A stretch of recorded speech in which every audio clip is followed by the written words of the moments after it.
right. Welcome to Mountain Bears. I'm Aeson, and of course, for the night is Techie with Mrs. Techie Joe. How are you, darling? I'm doing pretty well. How are you this evening? I'm doing really well. However, I have a question for you. Oakley dokley. What we got? How often do you think about the Roman Empire? I think kind of not often. Okay, we are in the minority. I mean, like, usually if I start thinking about the Roman Empire, it's because something's on television about it. Because, like, you leave YouTube playing and suddenly we get to the Roman Empire. Um, yeah. Yeah. So I mean, apparently, this is a thing. apparently this is a thing. Okay. Yeah. Apparently, guys think about the Roman Empire quite often. Okay. I mean, I'm not gonna say anything's wrong with that. It's just kind Right. of like that's weird. Well, Like, I don't know. I think they have a fantasia about gladiators. yeah, maybe. I don't know. That just seems like I'm not gonna really call it weird exactly like that. It's weird to think about. Like, okay, fine, whatever. I'm sure like there's a lot of things that people commonly think of that we don't really think of Right. in terms of like collectively as a society that we don't think people are just sitting out there thinking about this. Right. Um, but it is like, why? Right.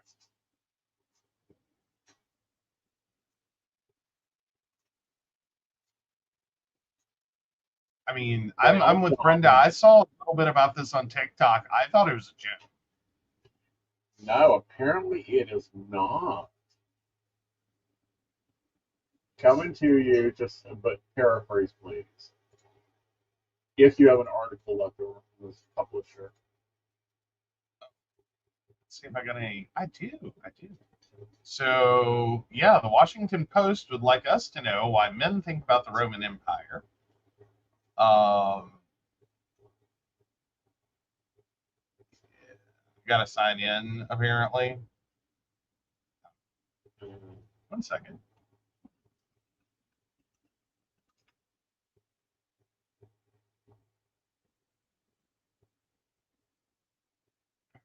Just thank you.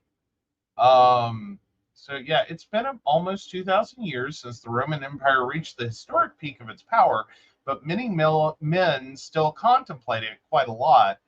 A new social media trend prompting women to ask the men in their lives how often they think about ancient Rome reveals that it crosses the minds of many men on a weekly basis, even daily or more, to the surprise and confusion of their loved ones. 3 times a day, answered one woman's fiance in a TikTok video. There's so much to think about, he explained, eliciting a stunned look into the camera from its soon-to-be wife. They built an entire world-dominating society, another man exclaimed when asked by a bewildered-looking woman to justify why he contemplates ancient Rome. Actually, I was just having a conversation about their aqueducts and the fact that they had concrete that could harden. How the hell did you know that? Answered another person who said they think about ancient Rome at least once a day in response to the question in a screenshot shared on TikTok. But why? Sure, the Roman Empire boasted a dominion that stretched across the entire Mediterranean basin and far beyond. It was a flourishing laboratory of works of art and engineering that continue to astound, and it operated under a political system that still forms the basis of many modern counterparts. At least that's what this reporter contemplates, maybe once a fortnight. But why does there seem to be a gender divide in who is daydreaming about ancient Rome today? According to historians, one explanation could be that Western societies have historically overemphasized the aspects of Roman history that are associated with masculinity in the popular imagination. The first thing that comes to mind is an image of the Roman legion, the imperial eagle, and that sort of military aspect, along with gladiators, which is a long association with masculinity and power. Hannah Cornwell, historian of the ancient world at Britain's Birmingham University, said in a telephone interview Thursday, since at least the 19th century, she said, historians have tended to view ancient Rome through the prism of politics and warfare, in part as a result of their reliance on elite masculine sources. That has informed popular culture, she said, and yet it's then missing out on so much. The slew of videos on TikTok appear to have been prompted by Artur Hulu, a 32-year-old Roman reenactor and history influencer from Sweden, who has earned a large following, known as Gaius Flavius online, where he posts videos of himself as a Roman legionnaire and performs comedy sketches as a gladiator. Hulu wrote on Instagram, ladies, many of you do not realize how often men think about the Roman Empire. You will be surprised by their answers. In an interview, Hulu said he posed the question after noticing a disparity between men and women in their interest in Roman history and seeing other creators discuss similar trends. Hulu's Roman Reenactment Society, for example, involves 16 men and 2 women. He said it is heavily male dominated. The disparity in interest dates back hundreds of years, Hulu believes. The men during the Renaissance did it. The founding fathers also thought about the Roman Empire. Once you get enough exposure to the Roman Empire, whether it's the military stuff or the law, you start to see it everywhere, he said. I can't remember a day when I didn't think about the Roman Empire. It just fascinates me how different, but also how similar the Roman Empire is to our world today. And Gaius Flavius is not alone. One Reddit user, when prompted by his wife, said he thinks about the Roman Empire a few times a week. So many things in our lives today were influenced by the Roman Empire, he explained in a post. Language, food, philosophy, architecture, war, entertainment, sports, mythology, culture. I don't actively focus on the Roman Empire, but the connection always pops into my head as I go about my daily life. Oh, so historians insist that Rome itself isn't just guy stuff, as some men in videos called it. Ancient Rome was, of course, patriarchal and violent, Lewis Webb, a historian of ancient Rome at Oxford University, wrote in an email. But it was also a diverse place. There were numerous forms of masculinity. Women could have agency and power, and there were multiple gender expressions and identities, as well as various sexualities.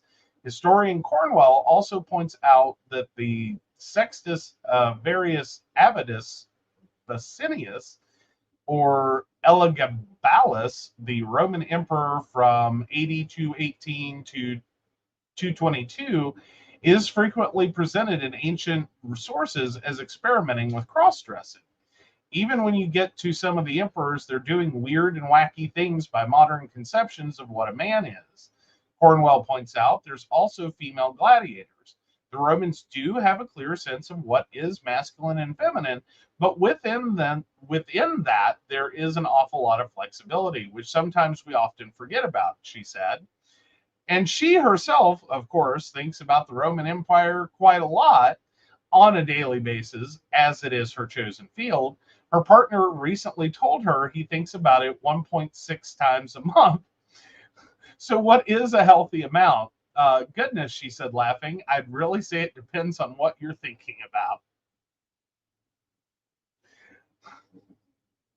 I'm sorry. I'm just, what? I'm still, what? Oh. Oh. Hey, Shannon. Oh, Shannon. Yeah, I had to sit here and think, okay, did I miss this, or is this part of that straight dude gene that we just don't get? I don't know that it's that. I mean, it's not like I've never had moments where, like, okay, I'm thinking about the Roman Empire a lot, but it's usually because I'm reading Mary Renault. Mm-hmm. which kind of makes sense. She's an author, a lesbian author who did period fiction, Mm-hmm. and a fair amount of it is, based around this whole Roman Empire, Right. um, and about Rome. And I can't say I haven't gone off on some Roman tangents, Right. but I don't feel like I'm sitting here thinking about it and just being like, wow, Rome did this. Wow, Rome was really like, I don't feel like I sit there and do that even like daily, weekly, monthly, maybe yearly. Wow.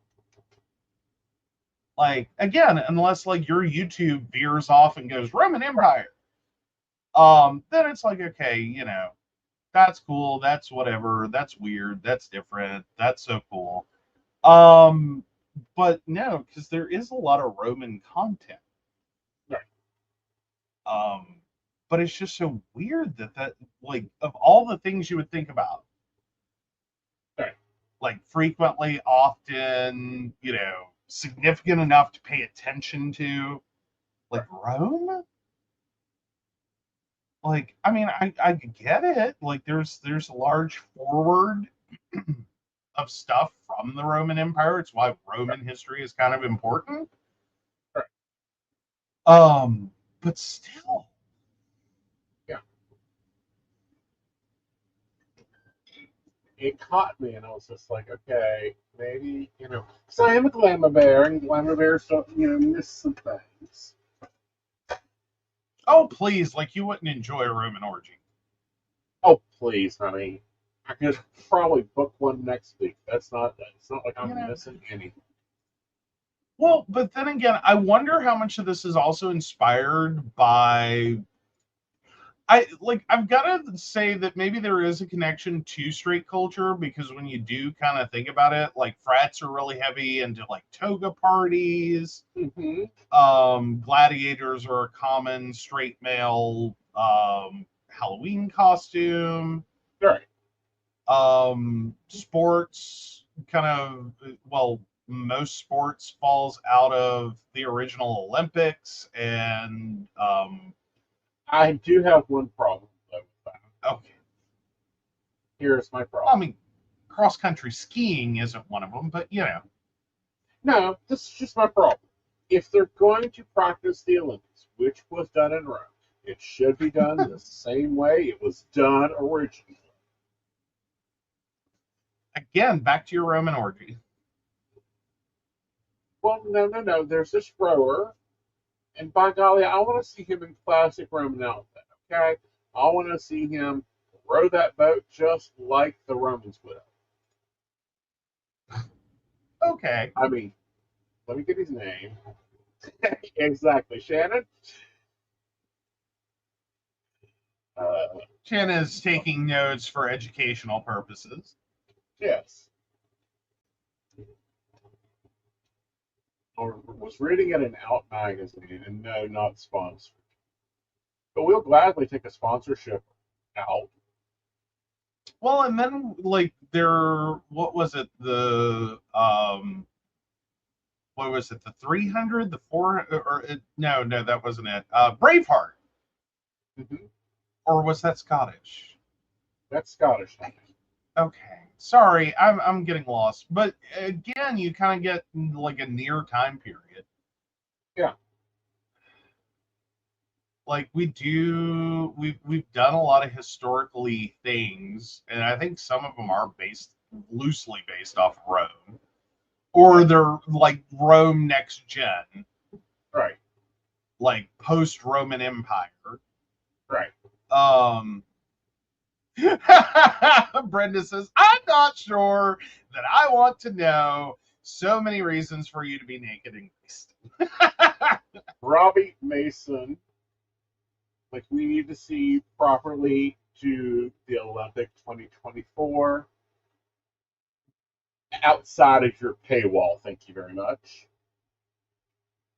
I just wonder, has it been like a known thing and it just suddenly like someone mentioned it? I think someone actually just mentioned it. Like, I mean, because it would make a lot of sense. Because I don't know, I've had moments where I'm like, why is the toga party such a fucking thing? Like, One, the copious amount of wine, beers, and assistance throughout the night. so basically, the hedonism Yeah, is the general principle. I mean, I get that. I don't know. I like. Don't get me wrong. I do love a good period fiction. sure. Like I do. I do. Not all the time. It's not like I daily must read my period fiction, Right, but occasionally. right. Um, but even at that, it's not like it sets me off on this whole I must go totally explore the Roman Empire and everything you could possibly know about it. Like it has Right. never set me off like that. I don't. Me either. And But then we have, but like I'm sitting here thinking about like like wasn't Civilization the game loosely built on this Roman Empire concept? right, Um, yeah, I guess if you start looking around, it's like there are, and I guess you do have to kind of go as like chicken egg problem. Is it that right, people are interested in the Roman Empire, therefore we produce content to fill the need? right. Or did we produce content and generate a need Good for question. All right, guys, the we're going Roman to take Empire? a quick commercial break. I'll be right back. Hi, this is Sandy Starr. I'm a psychic and I work on Keen, and I have been working on Keen for over 22 years. You can reach me on 01068. I deal with a myriad of subjects, but I do specialize in relationships, marriages, divorces, is he cheating, is she cheating, whatever the dynamic of the relationship is, I will guide you through. I've got amazing radar for cheaters, so I will tell you the truth if he or she is cheating. I can help with any subject you need me to help you with besides relationships, and I look forward to hearing from you. Again, you can reach me through Keen. My extension number is 01068. I really look forward to hearing from you and helping you with whatever you need me to help you with. Hi, I'm Tracy Van. I'm a psychic medium and I work with tarot cards. I also practice Reiki and access bars. I would like to share with you what a reading with me is like. It is a blended reading of psychic and mediumship, and I deliver these messages exactly as they come through. I'm not going to mince words or add any padding. I am a professional, reliable, and honest communicator. I have readings available anywhere from 15 minutes to an hour. You can book a reading with me at tracyvan.com. That's TracyVann.com. And no, I'll always tell you exactly what you need to hear. Hey everybody, Natalie here from The Pendulum's Path. If you are in need of guidance, direction, spiritual connection, healing, or more, you have come to the right place. I have worked as a psychic and a medium for over 3 years, connecting people from all over the world with their loved ones, giving them insight and guidance into their current situations, their past healings, their blockages, and what they need to know in order for them to have a better future. It would be my absolute honor if you would come to my website at www.thependulumspath.com. Visit my shop. I have a whole bunch of crystals, oils, balms, mystery boxes, and more. And visit my services. I offer 15-minute, 30-minute, and 60-minute sessions. I also have email readings available if you're not comfortable with the one-on-one session with me, or if you just want to try me out. I encourage you to come visit me at the Pendulum's Path, and let's get you back on the right track today. We are back. Yes. Yes. So anyhow, Yes. So yeah, Brenda was pointing out Joe is confusing all his cultures of naked men. yes, it's a history of them. I mean, give me a little bit of a leather skirtish thing, and I'm there. Well, A nice strappy sandal. yep. You're more Spartacus. All right, so Apple is issuing an emergency. Why don't you take this one away? Oh, Apple issues iOS 17 emergency iPhone update. What you should do right now. Apple has issued another emergency iPhone update to patch critical vulnerabilities just days after the splashy release of its latest operating system. If you bought any of the new iPhones, the iPhone 15, 15 Plus, 15 Pro, or 15 Pro Max, you should update the operating system immediately. The updates, iOS 17.01 and iPadOS 17.01, address three vulnerabilities, the company said. Apple warned that it is aware of reports that the vulnerabilities may have been exploited in versions of the iPhone operating system before iOS 16.7. Devices affected by the security vulnerabilities are iPhone XS and later, iPad Pro 12.9-inch second generation and later, iPad Pro 10.5-inch, iPad Pro 11-inch first generation and later, iPad Air third generation and later, iPad sixth generation and later, iPad Mini fifth generation and later. Security experts warn that Apple users should update their iOS, iPadOS, and watchOS as soon as possible. It did not provide many details, but credited the discovery of the vulnerabilities to the Citizen Lab at the University of Toronto's Munk School and Google's Threat Analysis Group. So, yeah, I don't think we have a lot on why. No, they're not releasing why. That's the problem. So while I'm sitting here, Yeah, while you're sitting here, get to it. while I'm sitting here, do what now? Miss Brenda get to it after the show. Because I know she's an iOS user. Yes. Yeah, don't interrupt watching us just to go update. I mean, come on, what's going to happen? I mean, just because the techie is over here being like, update now! Yep. Like, I'm just saying.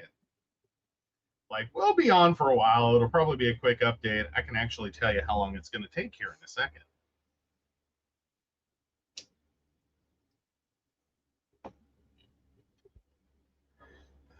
Checking in on our cases. There's been a few. Let's see. So actually, Apple. Oh. Does it tell me what it does?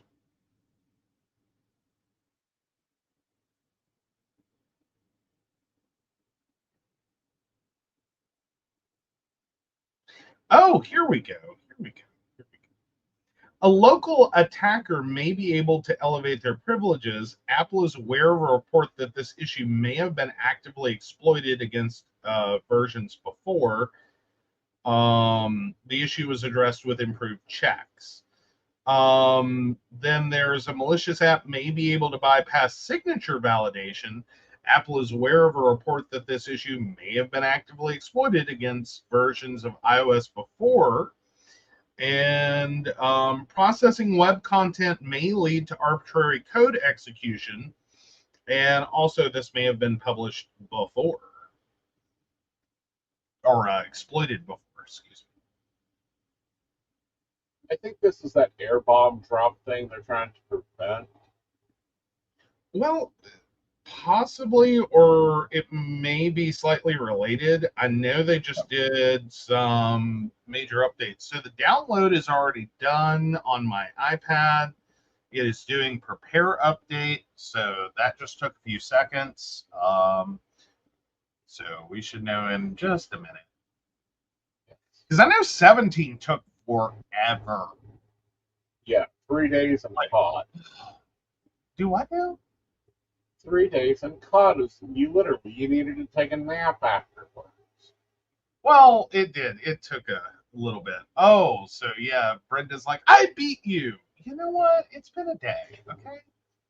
Like, I got to my 95% caught up yesterday, and my body rebooted. Like, I don't know what else to call it. My body rebooted. Like, I was done. Right. Stick a fork in me, I was done. And so, Interesting. then today was a little busy. We had things. Minnesota, you have a cannabis boss that quit after questions raised about her background. Uh-oh. You have a czar of cannabis. Listen to that, people. In your head, us older ones. A czar of cannabis. West Virginia has a health czar. We have a health czar. That's standard. It's like, yeah, whatever. But a czar of cannabis.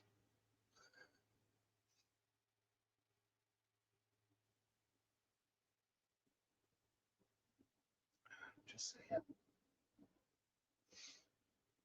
I wonder how professional you have to be for that position. Like, do you have to come in like learned old man? Yeah. Well, learned woman said, fuck this, I'm out of here. You're going to investigate every damn thing I say. Oh, Shannon's saying we aren't that legal with marijuana yet. Yeah. Like, we're not there yet. No, does West Virginia have a marijuana czar?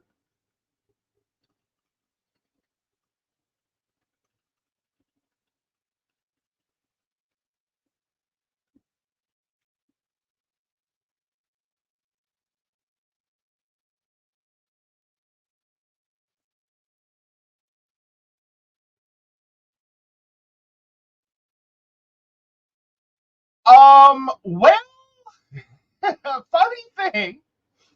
Uh-huh. Technically, Raul Gupta, the former chair of the West Virginia Medical Cannabis Advisory Board, who also served as the lead on drug policy in Biden's presidential transition team, is being selected, this is from July 13th, 2021, to head the Office of National Drug Control Policy as the White House drug czar. So welcome to West Virginia. Shannon says give it time, and it's called the DEA and ATF. You know, for the moment. But no, I'm curious. Yeah, no, they only call him a drug czar after he left West Virginia so far in everything I'm seeing. I don't know. When did we start? Oh, wait a minute. We may, well, at least as of 2018, West Virginia's drug czar resigned Thursday. This is 2018, after a little more than 4 months on the job. Jim Johnson, director of the state's new Office of Drug Control Policy. So it's anyone apparently who is the director of the Office of Drug Control Policy in West Virginia is technically the West Virginia drug czar. Okay. I'm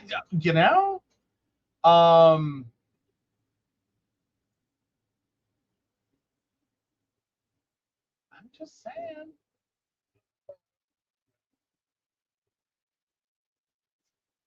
Okay, I have a question for our audience. As we know, Tropical Storm Ophelia is likely to bring heavy rains to Massachusetts, going to be coming up the coast, hitting North Carolina. You know, it's going in there very well. But here's the bigger question. Has anyone actually called it yet? Tropical Storm Mama Todd? Dude, what? Okay, Mama Todd's name is Ophelia. Mm-hmm. So why shouldn't we be naming the storm Tropical Storm Mama Todd? Oh God. I don't know. There was a moment she hit tropical storm level, like she was a hurricane. There's been a few times that Mama Todd has hit hurricane level. True. So technically, the interim director of the West Virginia Office of Drug Control Policy is Rachel Thaxton. So that would make West Virginia's current drug czar Rachel Thaxton. We have a drug czar in West Virginia. Good. Why did we start using czar? I thought it was a dead word. Like, we just talked about it in history, and then it kind of, like, fell off at some point in history, and we just didn't, unless we were talking about Russian leaders, we didn't use the word czar. Right. See, I think that it's a problem. Yeah.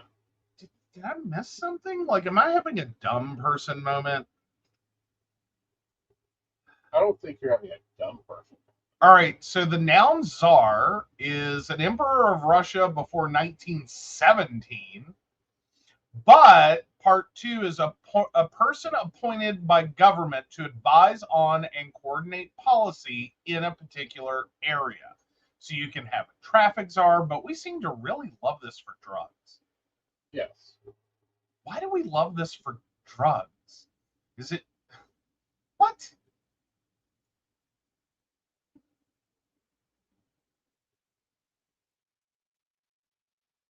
Well, though technically NASA got a UFO czar. That was in Time magazine 8 days ago. Yeah, suppose. What the hell?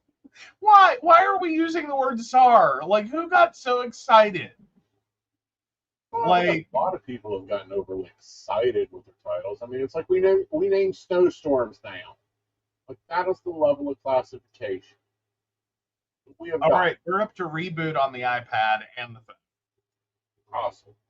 Just to update. But no, like, I thought the word just kind of, like, it talks about a period of history, like, up to 1917, and then dead word. Like, we don't, like, I'm not saying it's bad and we shouldn't use it. I'm just saying, like, I thought it died.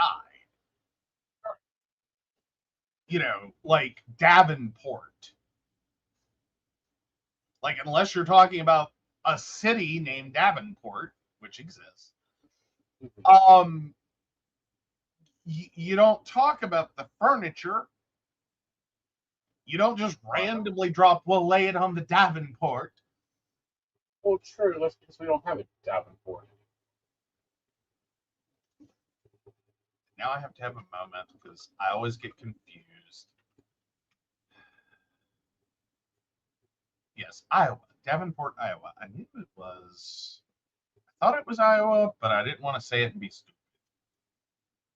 Well, actually, technically, we do. Okay. And they're technically, it's one term for two totally different pieces of furniture. Okay. This is why I get confused. Okay. So yes, it's a sofa and a writing desk. But again, it's a mostly dead term. Brenda is like, neighbor still uses Davenport. He was born in the wrong century. Which one is he referring to? The writing desk or the sofa?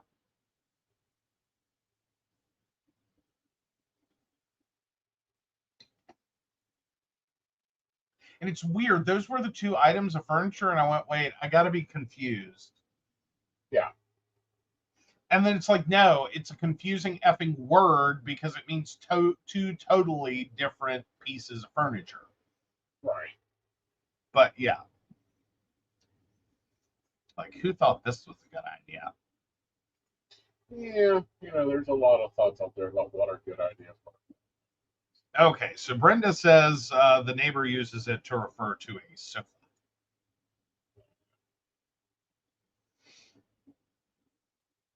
But no, we don't have a writing desk. Boxy sofa. That can technically be used towards any boxy piece of furniture. Ah. So what the hell? Yeah. Oh, any piece of upholstered furniture that is large and boxy. Yeah, we don't have it.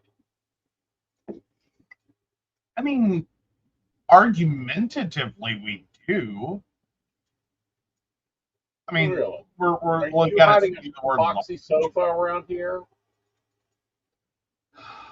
Are we splitting hairs over what that thing is in the living room? Well, that thing in the living room is not a boxy sofa. At best, it is a lounge. It's not a chaise lounge. It's not a chaise lounge, but at best, it's a lounge. Fair enough. I'm still going to tell everyone that it's a couch. Sit on the couch. Yes. Like, duct tape your hands together and sit on the couch.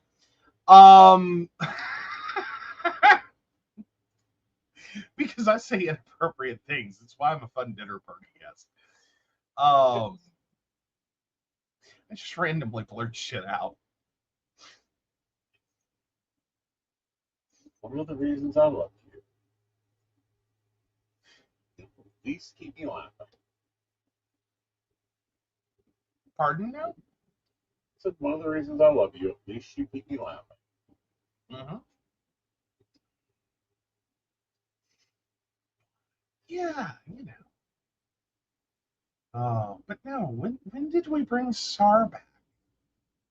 I remember first hearing it when we had a health czar, COVID czar.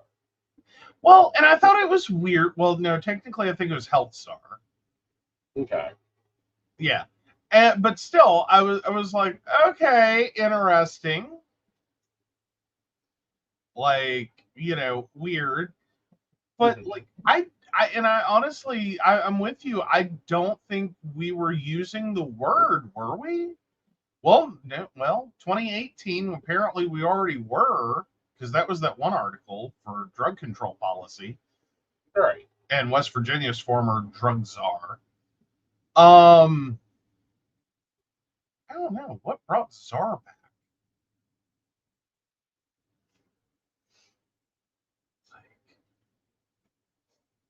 I think they ran out of the title and they didn't want to use secretary.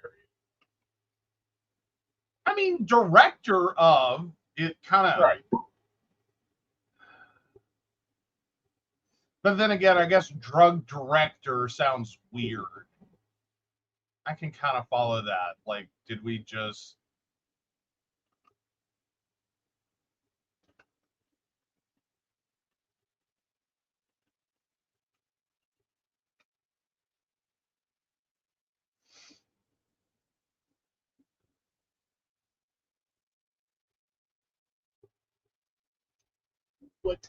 Okay, we're going to have to go to this one. U.S. Senator Bob Menzies charged with bribery after wads of cash and gold bars are found at home. Ah.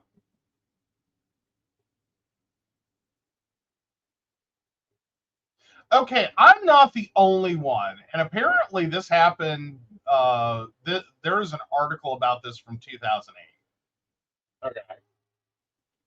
So, yeah, it's SAR, how a term for Russian royalty worked its way into American government.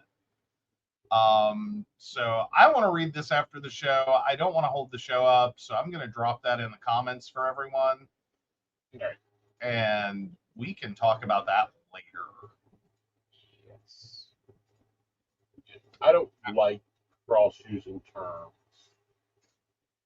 We really don't need the Emperor of Coffee to be like the Secretary of, Domestic Affairs.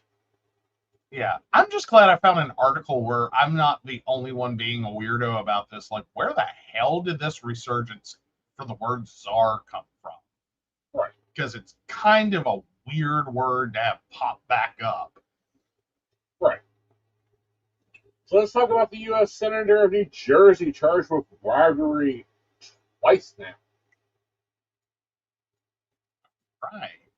So let me grab that one. So, U.S. Senator, there we go, Bob Menendez, charged with bribery after wads of cash and gold bars found at home. Prosecutors say the New Jersey governor was given a car after attempting to encourage the nomination of a U.S. attorney in the state that he could influence to drop charges against a business associate of his. Jesus, Bob. Bob Mendez, a Democratic senator in the U.S., has been indicted on charges he took cash, gold, and a luxury car in exchange for alleged corruption. Menendez and his wife are alleged to have handed over sensitive U.S. government information to Egyptian officials, as well as taking other steps to help the country, including ghostwriting a letter that pushed his colleagues to lift a bar on $300 million in aid. Officials also said the senator who chairs the Senate Foreign Relations Committee tried to halt a criminal investigation into an associate by pushing for a U.S. attorney nominee that he thought he could influence. The couple's home was searched, with investigators finding $100,000 in gold bars, as well as $480,000 in hidden cash, according to prosecutors, who revealed the charges against Menendez almost 6 years after a previous criminal case against him ended with a deadlocked jury. Responding, Menendez accused prosecutors of misrepresenting the, quote, normal work of a congressional office and writing, quote, these charges as they wanted, adding he has been falsely accused of accepting bribes and will not be distracted from his work in the Senate. For years, forces behind the scenes have repeatedly attempted to silence my voice and dig my political grave, Menendez said. Since this investigation was leaked nearly a year ago, there has been an active smear campaign of anonymous sources and innuendos to create an air of impropriety where none exists. A lawyer for his wife, Nadine, says she denies the charges. Prosecutors allege in 2020 the 69-year-old lobbied then Secretary of State Mike Pompeo to increase U.S. engagement in stalled talks with Egypt, Ethiopia, and Sudan to build a dam over the Nile following a meeting with an Egyptian official. They said Menendez and his wife accepted hundreds of thousands of dollars in bribes from 3 business associates, as well as using influence to encourage the president to choose a U.S. attorney for New Jersey who would protect Fred Dabes, a friend and developer who was facing criminal charges. According to the indictment, after Menendez called an official about Dabes, his wife received a Mercedes-Benz from other business associates. The indictment says that after the purchase was complete, Nadine Menendez texted her husband to say, "Congratulations, mon amour de la vie. We are the proud owners of a 2019 Mercedes," with a heart emoji. The New Jersey senator will have to step down from his foreign committee according to party rules. It is not the first time he has faced legal charges. It was in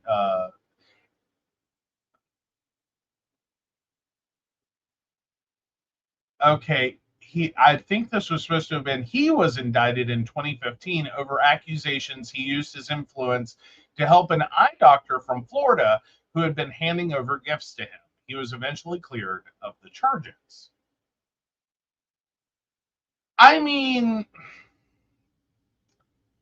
you get accused of it once and manage to get out. I would think you'd be really sensitive to being in any situation in which you look like you might be taking money to do stuff that has even questionable legality to it. Like, are we talking about a swag bag? Like, if we're talking about a swag bag, you can take the swag bag. Are we talking about like literal cash with an arrangement, or a car with an arrangement to do a thing? Then maybe don't. Yeah. I think I think if I had already gone through the aggravation of it occurring once, you know what I mean? Like, I would be really careful after that. Like, we don't do impropriety. Like, Well, I remember it being a thing, like way back when, I don't know, government was government, okay, that, you could not even give like the mayor a pound cake because it could be seen as bribing him. What the hell is it? Wads of cash in a car? Sounds like from one of the cases they've tried for one of those charlatans to me. I mean, I'm just curious how you defend. Like, okay, so the cash and gold bars, Mm-hmm. you might could potentially write that one down as like, well, he's 60 some years old. He's afraid of an economic collapse. Mm-hmm. And he has bought heavily into like keeping cash and gold, so he can survive the apocalypse. Mm-hmm. Because I mean, one, some of that, like, there is a known issue, especially among wealthy elder populations, of keeping cash on hand. Though he's on the young end of that group, like the extreme young end of that group. Like that's. But okay, fine. Or he's, kind of like a prepper, like he's gone off this, the world is ending. Right. Like, you could potentially argue there was a legitimate reason he had that much cash on hand, or that, he travels a lot. Businessmen have to have cash on hand to deal with things. And the gold bars, oh, those are left over from, I don't know, the Mayflower. Well, but then you also turn around and have the realization, like, one of the biggest problems we're facing in the US is the lack of, like, ability to use technology amongst our aging and aged representatives, Right. that are in many ways totally aloof. Yeah. God forbid they write a check. That's as far as they go technologically. Right. Like, the idea that they're going to have a debit card and know how to use it, right. or email and know how to use it. Exactly. And see, that's the scary part. They're making regulations for things they do not even understand. Which we often see in, like, Senate hearings. Like, the Senate hearing for Facebook was just bonkers. And then it got even weirder for, what was it, TikTok? Yeah. Where they started asking if it had access to the home's internet. And just the look on the face of the guy trying to answer the question was like, I don't even know where to start. There's so much wrong with that. Right. Like, how, and I doubt you have the technical, like, even the glimmer of a technical ability to more precisely ask your question so that I can answer it. Right. Oh, Brenda says drug czar makes me think of the highest ranking illegal drug importer. That's cute. That's cute. And that's debatable, because I think that one changes by the day. But yeah, no, it's really hard though to I think we're gonna have to wait and see how this case plays out. Yeah. Because I'm not saying he didn't take bribes. I'm just like, and it would seem by all appearances, if he didn't technically take a bribe, then he really learned nothing from being accused of taking bribes before. Well, I always thought if you charged a mobster, that you'd get better with it. Do what now?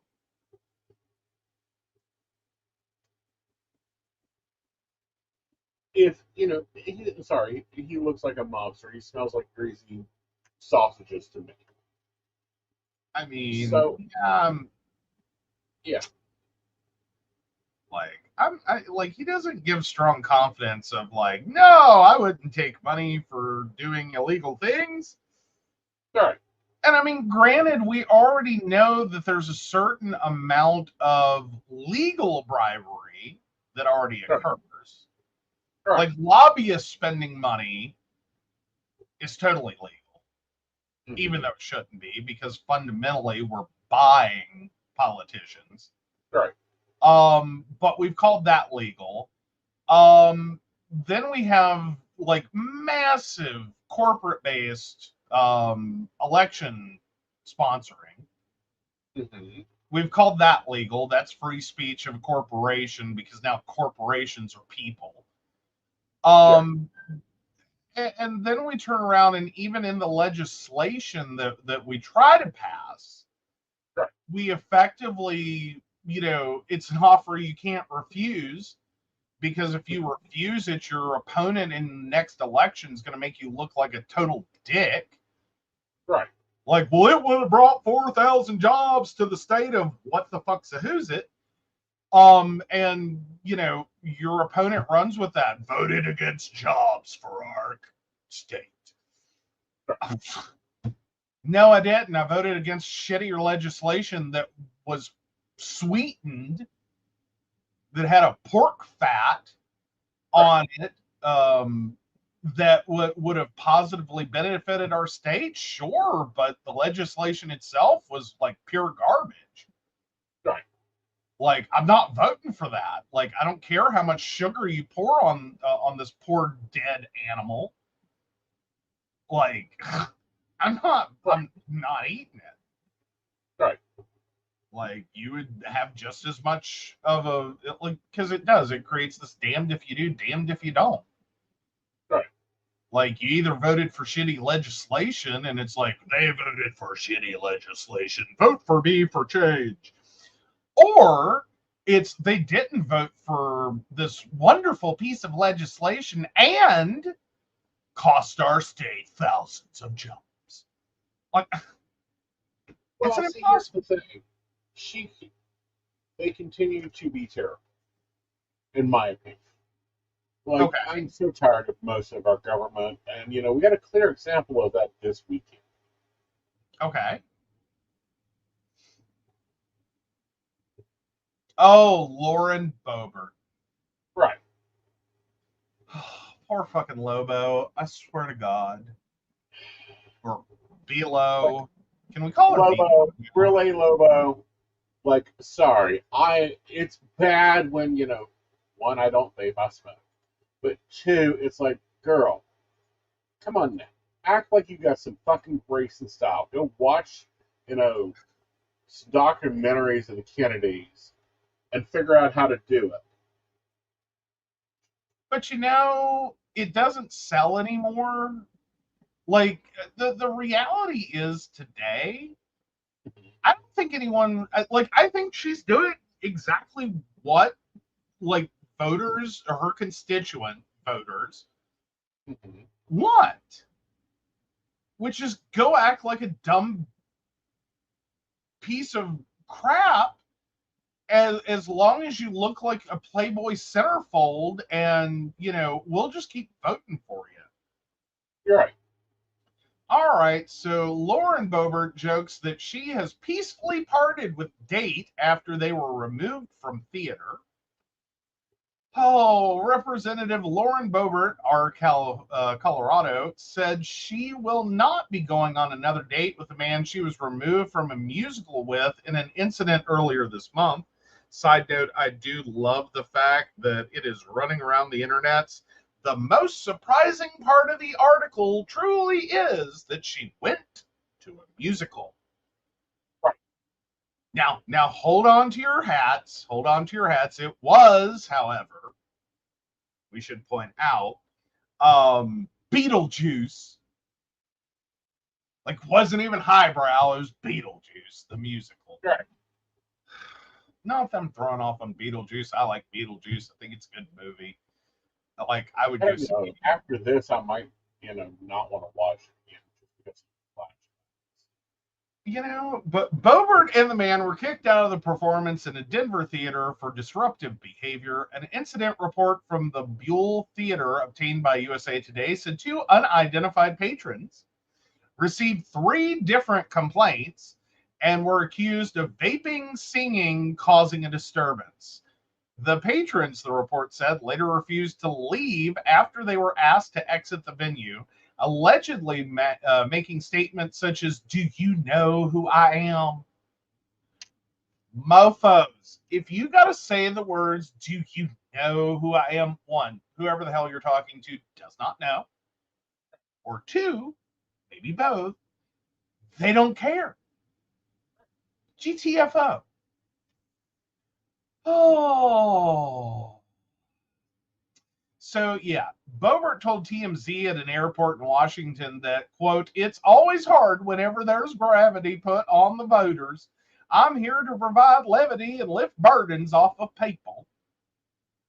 Because how else can you quote Lauren Boebert but to sound like, the Pandalarium woman?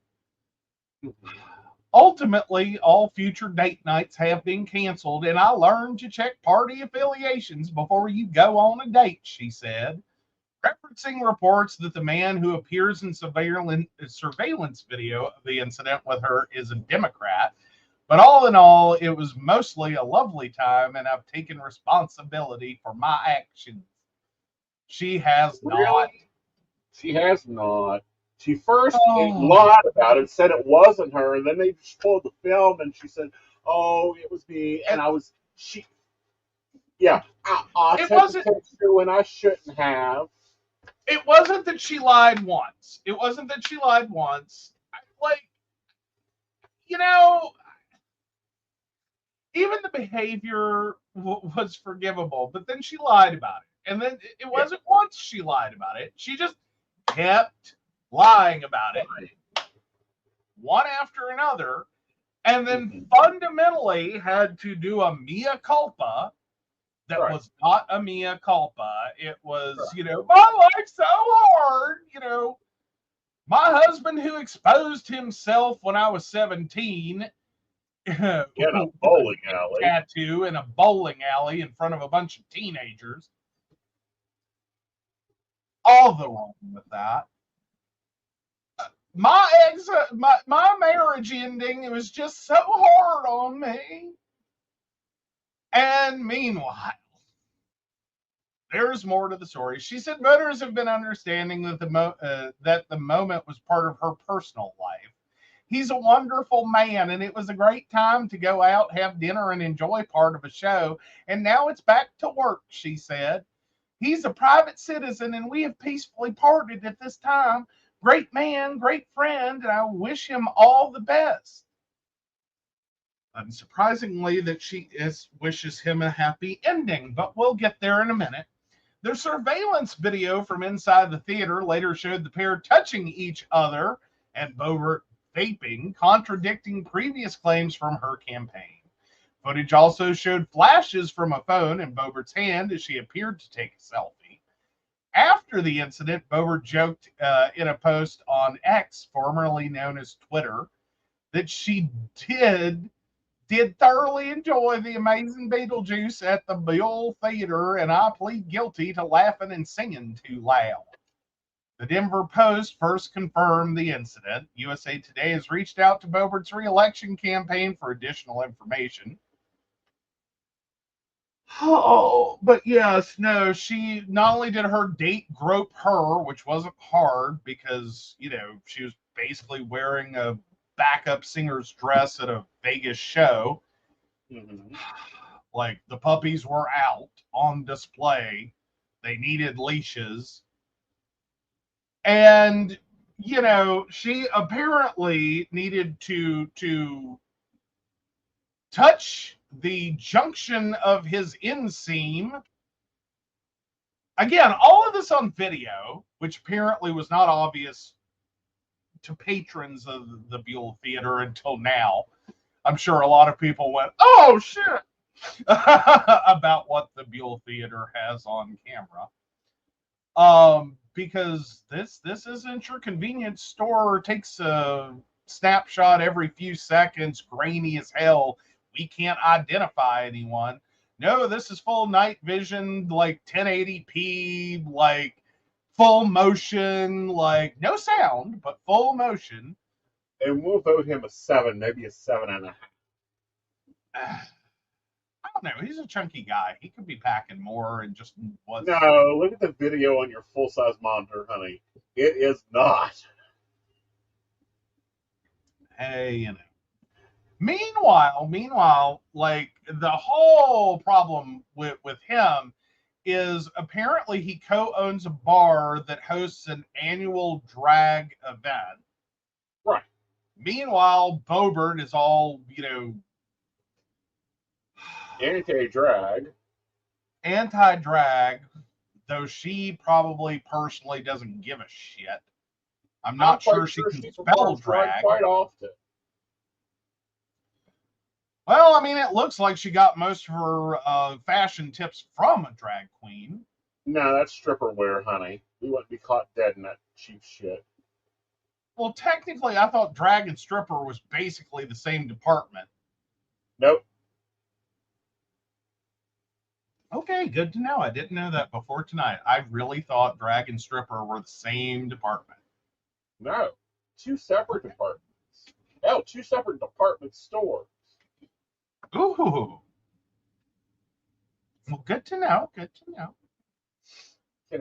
We prefer, real stones and rhinestones and lead beads, and strippers prefer sequins because they follies. Oh, there you go. Stop acting like a Republican and doesn't know the difference.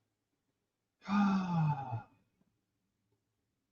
mean, do they though? It sure is shiny. Mm-hmm.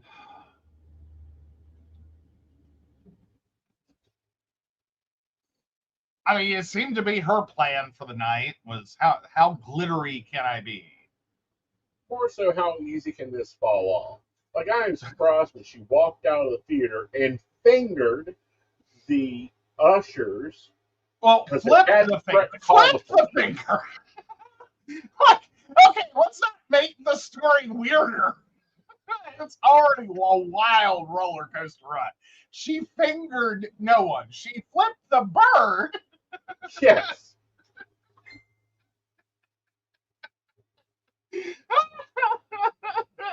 Oh God, the headline now.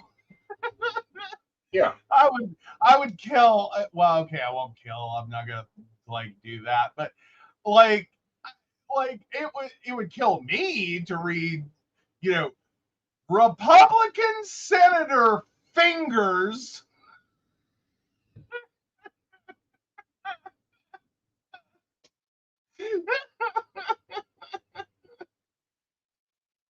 Oh, it would be great. It would be a great article. Like, I would drop dead in the middle. I'd just read I don't need to see it. I don't need the TikTok. I don't need a YouTube. I don't need a local news. I could just read that article and drop dead in the middle and die happy, because it would just be so absurd yet reasonably could have happened. Like, Onion, don't try to kill me. Don't fuck with me right now. Like, it's been a long 8 years. Okay. All right. Just saying, it's been a long 8 years. You could take a bunch of us out at once. Yeah. Oh, apparently that got Brenda's attention while cooking. Brought me back to my phone.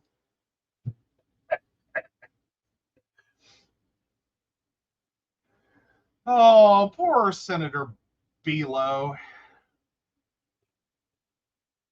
I'm telling you, what do we got to do to get term limits and IQ tests required? Oh, I could deal with low IQ. I just wish they were actively part of the universe we all live in, and not just out dropped off from some space station. Mm-hmm. Or a parallel universe, you have village idiots, we have interdimensional ones. Our village idiots are so bad, we are sending them across dimensions. Go fuck up shit over there, or we're okay. Yeah. Now, did you see where the U.S. military was asking for help for finding an F-35 jet? Oh, I saw a little bit about that, but I didn't catch all of it.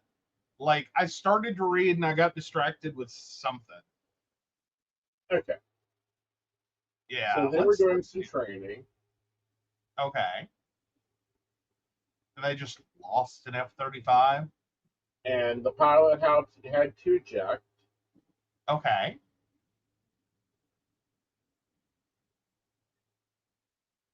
And apparently they couldn't find it. All right.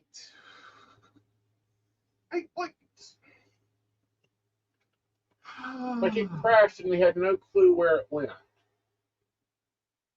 Oh. Well, they did find it. Right. Oops. Well, I mean, it was a stealth fighter jet. Like, that's a good reason. Right.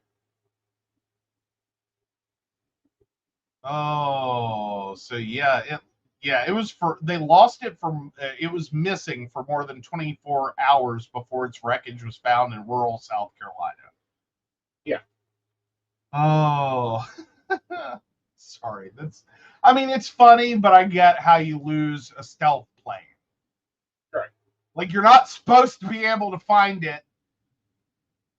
Is it Where's Waldo? If you if you can just find it, it's Right. not stealth.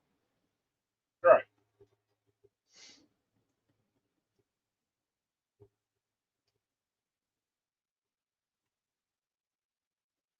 Though it was possible after he ejected it had been left. They're not sure, but it was possible it was left on autopilot.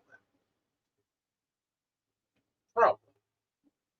But you're telling me that an $80,000 or $80 million jet does not have a freaking Apple L Air stuck on it? That An my AirTag? phone, AirTag, my phone has more secure technology in it than our F-35s. Well, no, again, like, this is the point of stealth aircraft, is if you can find it, you fucked up somewhere on the stealthiness. Well, someone should throw a cell phone in its compartment. It's like it's like an invisible man dressed up as Where's Waldo, or as Waldo, I guess would be the better way to say that. But an invisible man dressed as Waldo is like, I see you. Mm-hmm. Like, you failed. Mm-hmm. Though I think it would be a fun Halloween costume. Just saying. It would. Where's Waldo from the neck Where's the down? jet? Mm-hmm. Where's the jet? What do you mean, where's the jet? They found it. Yeah, where's the F-35? Like, someone has to find an F-35. Yeah, no, the internet lit up on it. I mean, it truly is. But yeah, so when Joint Base Charleston in South Carolina asked for the public's help to find the jet, the internet lit up with memes like, dude, where's my F-35? And expressing astonishment that an aircraft with stealth mode capabilities could, in fact, vanish so stealthily. How in the hell do you lose an F-35? Representative Nancy Mace, our South Carolina, asked in a social media post. How is there not a tracking device and we're asking the public to what? Find a jet and turn it in? I mean, it seems absurd. It really does, but it's kind of one of those moments like, basically, like, hi, we'll come pick it up. Like, our military now sounds like Enterprise Rent a Car. We'll pick you Well, excuse me, but our freaking Enterprise Rent-A-Car can tell you where the car is up to the minute. But their point isn't to rent stealth vehicles. Really? Have you seen a white car they rent out? That thing could blend in anywhere. Oh, that's fair. That's fair. That's fair. Like, I'll give you that one, but still, like, the idea isn't for no one. Literally, the F-35 is built for maneuvers in which it should not be seen. Right. So, again, it's not supposed to, like, show up. Right. It's supposed to. Where's the plane? Right. Like, that's the point. Is like, where's the plane? We don't see the plane. We don't hear the plane. We don't notice the plane. So yeah, if you have to ditch one, it does bring up the valid point of you thought a needle in a haystack was hard to find. Have you tried to find an F-35? Well, it does my little heart good because, you know, I lose our car. Every time we go to certain places, it just blanks out of memory where we parked it, to the point that I've now began taking pictures. Oh, no. But now, notably, like, you have had that with every vehicle. Except one. Okay, except one. Which was it? The Explorer? Yes, I could find that sticker everywhere. But yeah, well, it was candy apple red. It's like, you know, the big red dot. Look Right. for the big red dot in the parking lot. It's got to be one of those. Right. Well, it's true. Right. So, yeah, no. But, oh, and the number of times you almost got into the wrong Kia Soul. Again, someone's anti-bumper sticker behavior. Yeah, Sure. he has a point. Like, my car does not have anything on it. Like, Yeah. I didn't put one of the, like, a cute little tennis ball or, you know, a sticker or something. It's just like, no, I press the button on the remote if I'm confused. Right. Like, I generally know where I park because I'm kind of repetitive about that. True, including the same gas pump. Yes, generally. Yeah. I have a favorite gas pump. What can I say? And it's different at every gas station, which I know is weird, but I do. I have a favorite gas pump. It's usually the one closest to the door. I mean, they lost an F-35. Like, come on. This isn't just like, oop, I forgot where I parked it at. This is, no, we lost the sucker. Did anyone see it? Can you, like, help us locate a plane crash? Well, you know, generally you get phone calls when that happens, but unfortunately they lost it in rural South Carolina, so it's like, no, really, can someone look for it? Like, let us know if you see anything. Like, see something, say something. We've lost a plane. Like, no, really, we lost the plane. Now, can you imagine the other side of this? Okay, because every community has one. There's people that report the unidentified flying objects all the time, which, by the way, guys, stop reporting them. Like, they know they're there. They've already scheduled their landing. They've already chosen their victims. They know it's occurring, okay? So you can stop reporting it, save yourself some time and agony. But can you imagine the 911 call? Yes, we just saw a plane crash. Yes, we know it's the same plane crash we've reported 40 times now.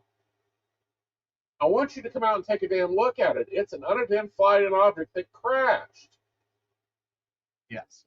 Although we did misstate something.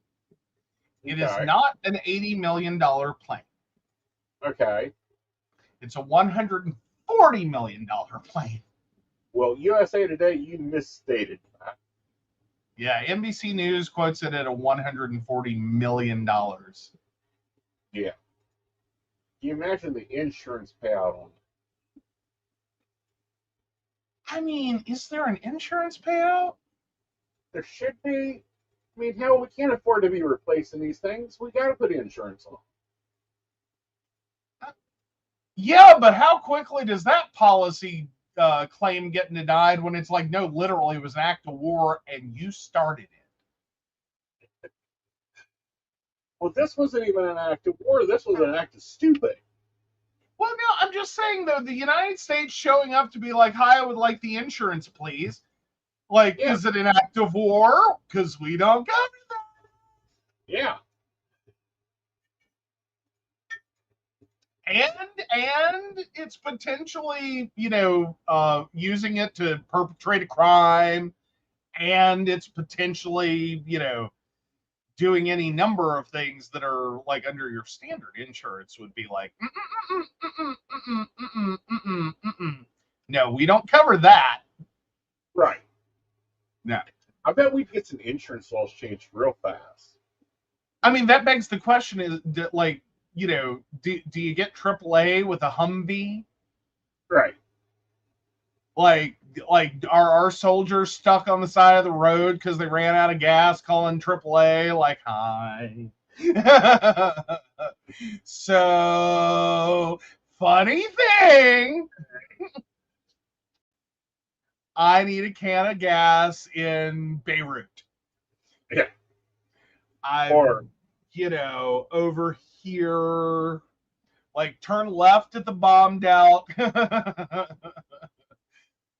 Like, your tow truck will arrive in 72 to 96 hours.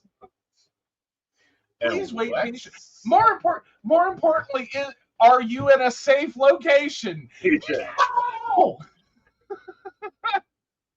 I'm sorry, that's wrong. I shouldn't make that joke, but I'm just trying to imagine. I'm trying to imagine the conversation one would have AAA for our military. I think it'd be hilarious.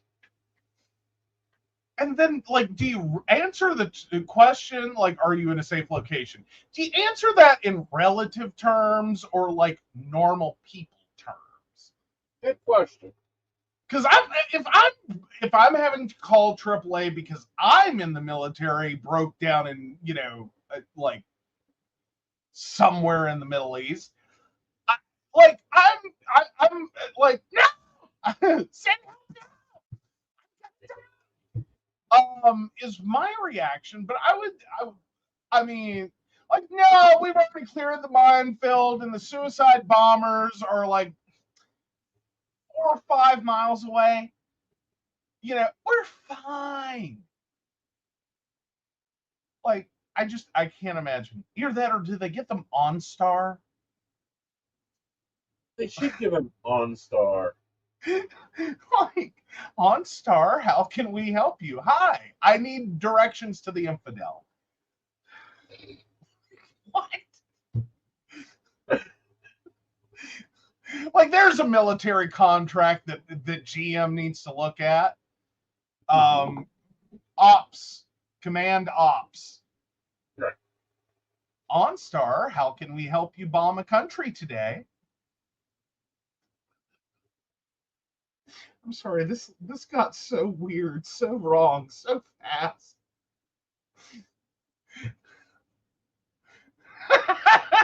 And Brenda says, would your location be BFE? Literally! Okay.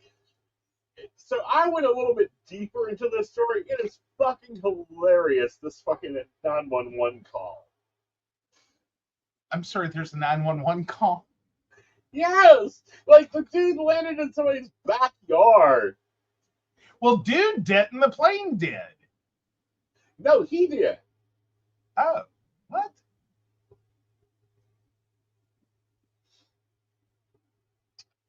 The emerging details from the 4-minute phone call made by a military pilot on an emergency to an emergency dispatch shows he was pleading for medical help after he ejected from the F-35 fighter jet and into a South Carolina resident's backyard.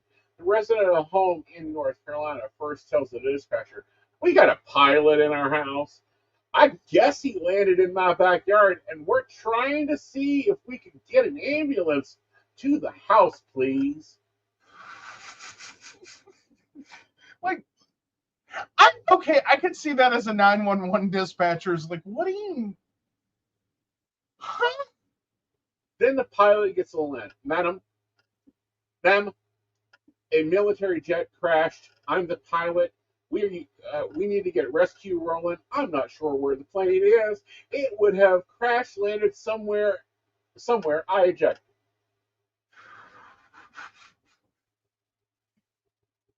And you know this 911 operator is supposed to be professional all the way through. And there's got to be in the back of my head, you what the fuck? Why me? Why me? Why? Right. There's so many other people this could be happening to right now. But you know it's got to be that 911 operator that's like, oh, y'all aren't going to believe what happened at work today. What's even worse is this F-35 jet flew 60 miles from here to Charleston without a pilot. Again, autopilot's great. Like, this is part of the concern of like Teslas, that potentially we're getting to an AI driven future in which grandma with her self-driving car gets in at her house to come over for Christmas or Thanksgiving and dies, and then the car will continue. Mm-hmm. Not knowing that grandma, the occupant, is dead. And then like, grandma's here. Grandma.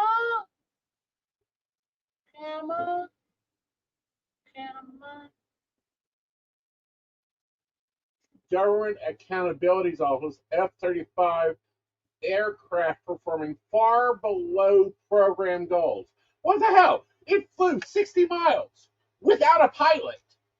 Yes. Well, and apparently the plane may have also auto ejected. Because apparently it's built to do that. Right. To determine that the conditions the plane is under are not sustainable, and a crash is imminent, and it try to safely eject the pilot. Right. So yeah, there were some questions there as to whether or not the pilot was ejected or the pilot ejected. Well, in his statement, he says he ejected. I ejected. Okay. Well, but still, that could mean the either or. Right. Like, once you are forcefully thrown out of the plane, you are ejected. Right. Like, it doesn't matter if you press the button or if the plane decided, okay, I'm throwing you out here. Right. Like, you know.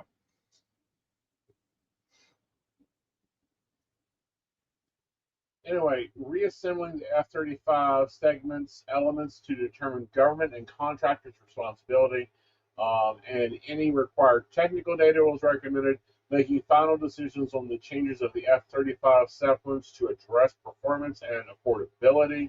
The Department of Defense has reviewed and considered all of the recommendations, says Jeff, spokesman for the department.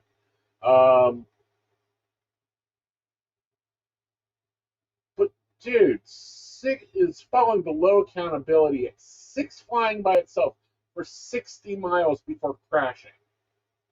Yeah. Like, what do you want it to do? Fly by itself 100 miles before crashing?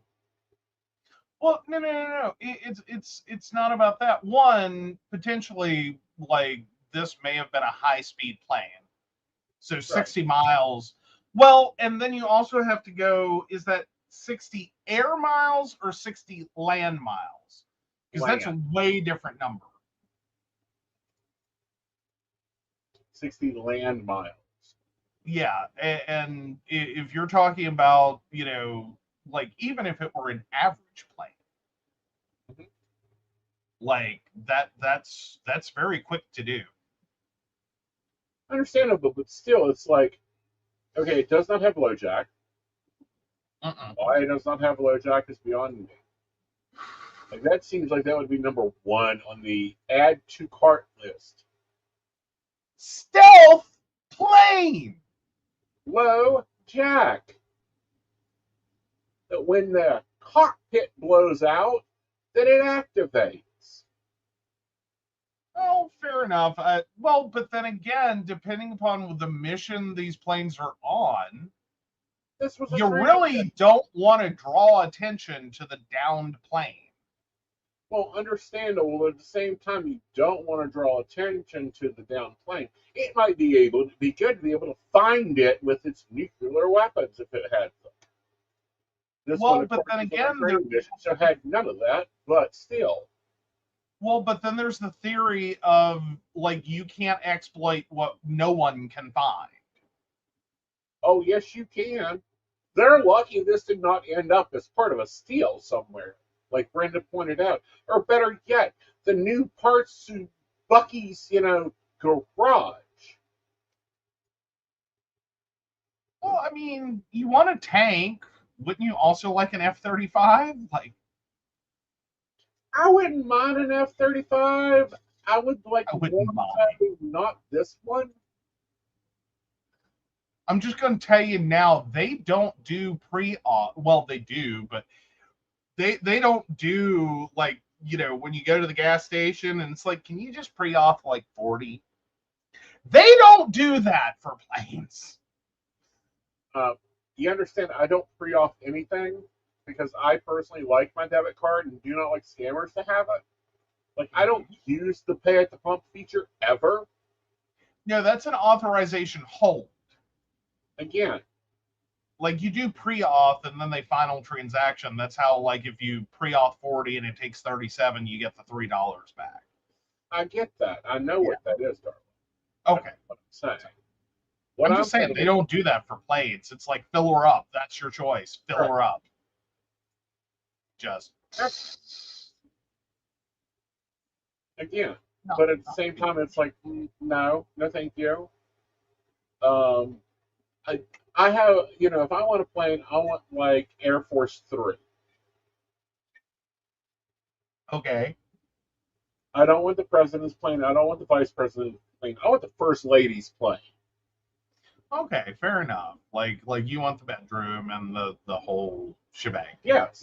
Gotcha. I get it. Like, the F-35 is a little bougie.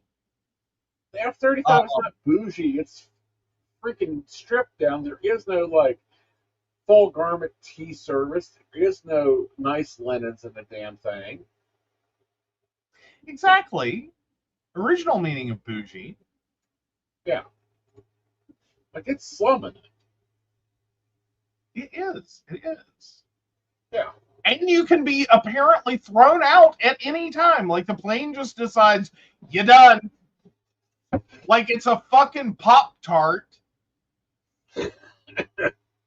Well, that could be useful, I could use that feature a lot in my car. Like, can I get that installed on the passenger seat? No. Yes. Actually, Yes. because that's what you said.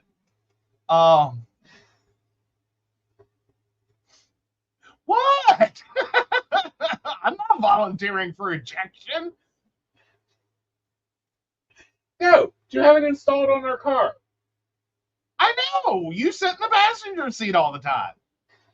Because you drive. I'm saying when I drive, I have the option of getting rid of the passenger. So, like, this grinder hookup didn't go well. Bing. Yeet you right out of the car. Exactly. Thank you for playing. Good luck. What? Well, it was a car that had. What was it, Knight Rider? Or the Batmobile? I think Batmobile. It's one of the two. Maybe both. They had a lot of features. Sometimes they didn't really tell you about it until they needed the story arc. Batman's had it. Uh-huh. Which Batman's yeah, that's the real one.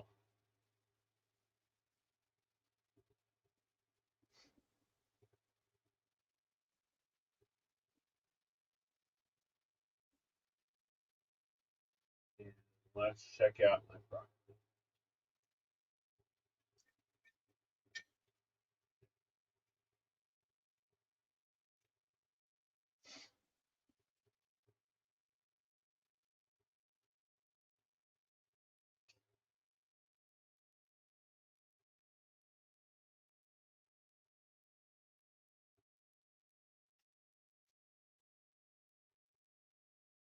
I don't know though. I'm kind of interested in Brenda's distress signal. Are we talking about like it beams out to the mothership with like I'm over here? Or are we talking about like when a bus goes off-roading or just generally down the street and has that big giant strobe light? Like, ha, just in case we leave the road, dead kids over here. Like, because that's what that light's for. Yeah. Like, in case it slides off a mountain, which can happen, especially in West Virginia. Kit did not have ejectable seats. Nice, nice, nice.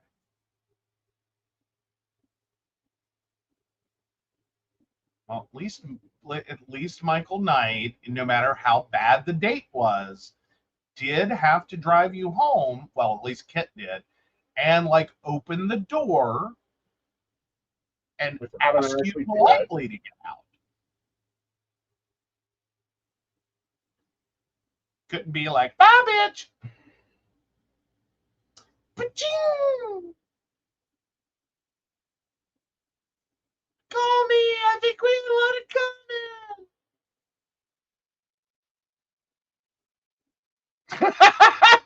in. Brenda, distress signal. It radios back. Mommy, help. I've got a boo-boo. Mommy, help. I've got a boo-boo. Mommy, help. I've got a boo-boo.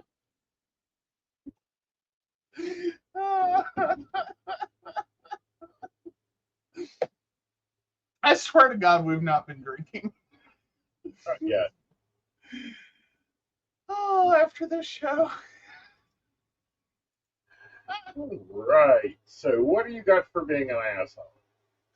Oh, I didn't get that far. All right. I'll take the magical wonder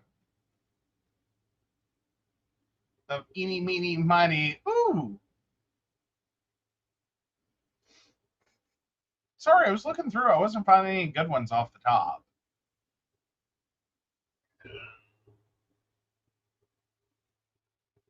I really hate the ads.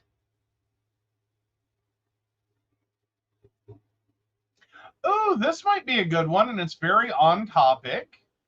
Okay. All right, send it over in private. Am I the asshole for not apologizing to a man for saying his obsession over coffee was abnormal?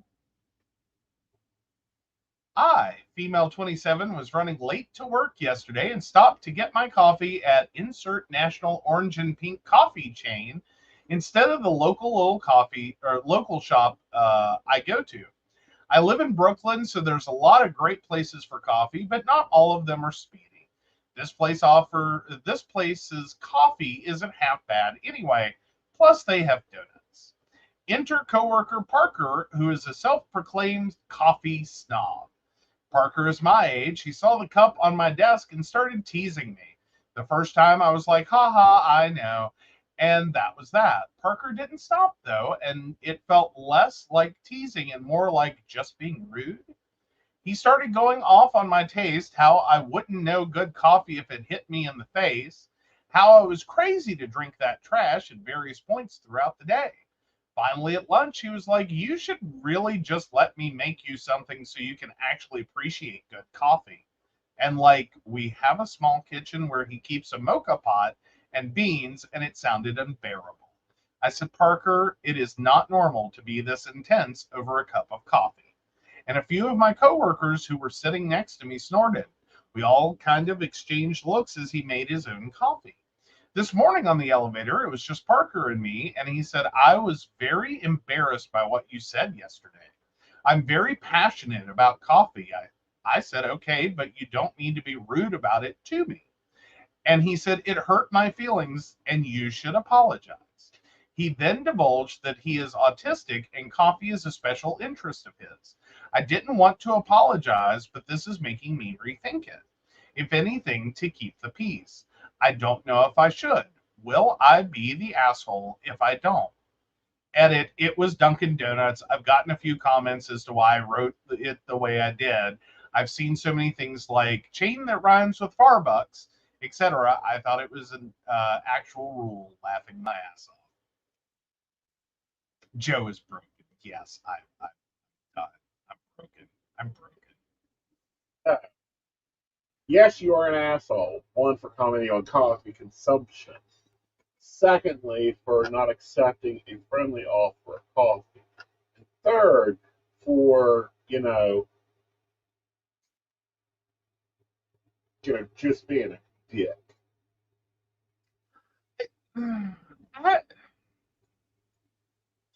I feel like OP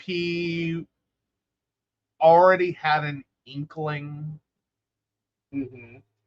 that maybe not a clearly defined idea that Parker was autistic, Mm-hmm. but had an inkling. Mm-hmm. I Here's the thing.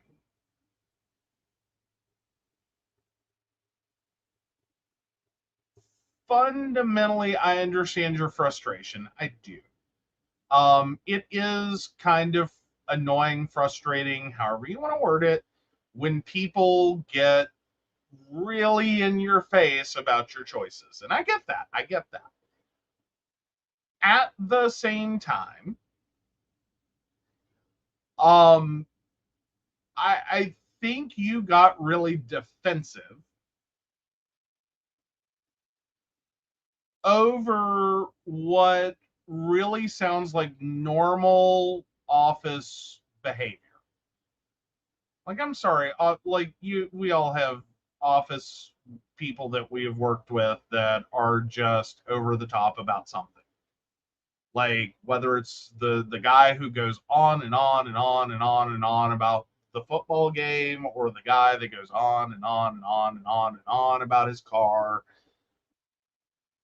whatever it is, or the woman who goes on and on and on about her multi-level marketing thing that she's in because, oh my God, it'll change your life. I think there's a line in the sand where it goes too far. I don't think this hit it. I don't think it came closer because this is the way I see it. Okay. All right. Now, we both worked in offices with little kitchenettes that have basically the basic equipment, if put together correctly, to make dinner or lunch or whatever. Yeah. You're eating the I pissed my husband's off peanut butter and jelly sandwich for lunch. Your office mate, the one you threw ketchup at, walks in, looks and goes, "That's not lunch. Let me fix you lunch." And goes over to make you lunch. You, however, insult her and walk out of the office, out of the lunch. Yeah, no, I don't think, no, like, I'll just out her. Like, I'm not walking out if Sherry's offering to make lunch. No. Okay. Like, That's I'd what be you really said. appreciative. Now, I have been in, like, I've so screwed up one morning. I walked out of the house without my wallet. I did not pack lunch. Like, I was all set up for, like, well, guess we're not doing that today. Right. and like my boss was like, I'll get lunch, don't worry about it. And it's like, no, really, you don't have to. Like, it's fine. Like, and it went back and forth a few paces, but at the same time, and there was some criticism of you cannot go the entire day without food. Right. Because it was pretty well established at this point. I wasn't doing breakfast in the mornings. Yeah, wrong show to make fun of a coffee obsession. I think we could still. I think we're still trying to be objective here. Like, I think there's a line where you go from like, I have a really intense interest to like, okay, no, really stop. Yeah. Like, I there's a line there. I don't think this is quite there. Yeah. Like, I think, but and again, this comes with the caveat of, but I'm pretty sure you already had some clues. I think the expression was probably because of the autism a little like off. Mm-hmm. But again, that's kind of your first dawning clue that, hi.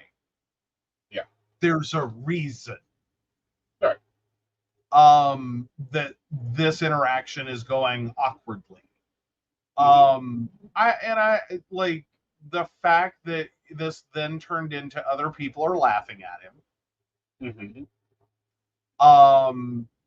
Like, no, I'm sorry, you're the asshole. Yep. Like, but anyway, the poll is up. Feel free to vote how you choose. Yep. On over to poly relationship advice. Oh, fun. Oh, what do we got over here? Schedules. Originally, I would do the grocery shopping after work on Fridays, and my wife and I would reserve the day for us. But recently, it's been difficult to find the specific formula my daughter needs. Last week, things came up, and I had to do the shopping on Saturday. And what do you know? They have a small amount of formula. So I'm thinking they restock it on Saturday morning. But moving the shopping and our reserved day around is causing havoc with our partners and our already established schedule. I know it's just going to take time to get used to, but God, it's difficult. I'm honestly just venting right now. No need for advice. And then everyone shows up with advice. Well, no. There's only a few posts on this. Okay. This is a little bit of frustration, but I also want to say, you have some things. Schedules change, people change, things change. You bounce fucking shopping around the house. Like, everybody has done fucking grocery shopping. Yes. Yes. But there's Well, also and this depending lovely, upon the situation and everything, yeah. Right. There's also this lovely, like, local grocery pickup, Instacart, whatever. And I think that's like the polymorphous stream. In many instances, yes. And I think I kind of see where you're going is like, if you can't integrate it directly, Right. then just order it on Saturday for delivery and pay the $5. Exactly. Like, or order it on Amazon, have it delivered. Order it from wherever and have it delivered, and just work around the problem. Right. Because, like, I can see some things there that, like, is it really worth it to change your whole schedule Mm-hmm. because of one item, when for one item you could just do this differently? Right. And get it like delivered or picked up, or another partner can run by and grab it. Yeah, like, integrate it into another activity. It's one item. It's one item. Right. And here's the thing is, the partners should all be trading off on this, in my opinion. apparently, formula, if it comes in on Saturdays, great. Someone on Saturdays can grab donuts in the formula. We've done this Yeah. in changing things off and grabbing stuff. Yeah. Well, and I could understand if you're going to totally, like, because I understand this is a routine. This is what you and your partner do. Right. And if you were talking about, like, I'm going to totally ditch my partner, I'm totally going to not do this with them anymore. Right. Like, that's a problem. That's a problem. Right. That's a problem. One item, however, is not a total, I ditched my partner. Right. That's like, yeah, for convenience sake, we're doing this one item differently. Right. Like, I mean, this sounds like if you and your partner went to Denny's every Saturday morning. Right. Does that preclude you or create a problem if you and another partner go to Denny's? Because that's your thing with them, or if you take someone else to Denny's, is that a problem? Because I think you're attaching a lot of meaning where it's like, I mean, I wouldn't go calling it our place with two partners. That might get a little like, wait, that's our place. Right. And I know this is a lot about a Denny's, but just as an example. Right. I wouldn't do that. I wouldn't try to make it, like the we all have the same our place and it's this Denny's. But it doesn't mean you can't ever go to it just because you took a different partner there. Exactly. And then the other part of this, and this is what gets me, and this is, it's one of those little things that kind of sits in your mind. Because I've made comments before, if we ever get a child, it's mine, get over it.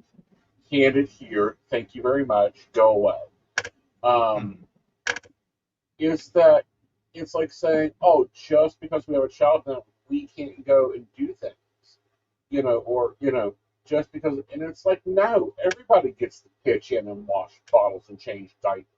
We're past that point of, well, it's, this one's responsibility or that one's responsibility.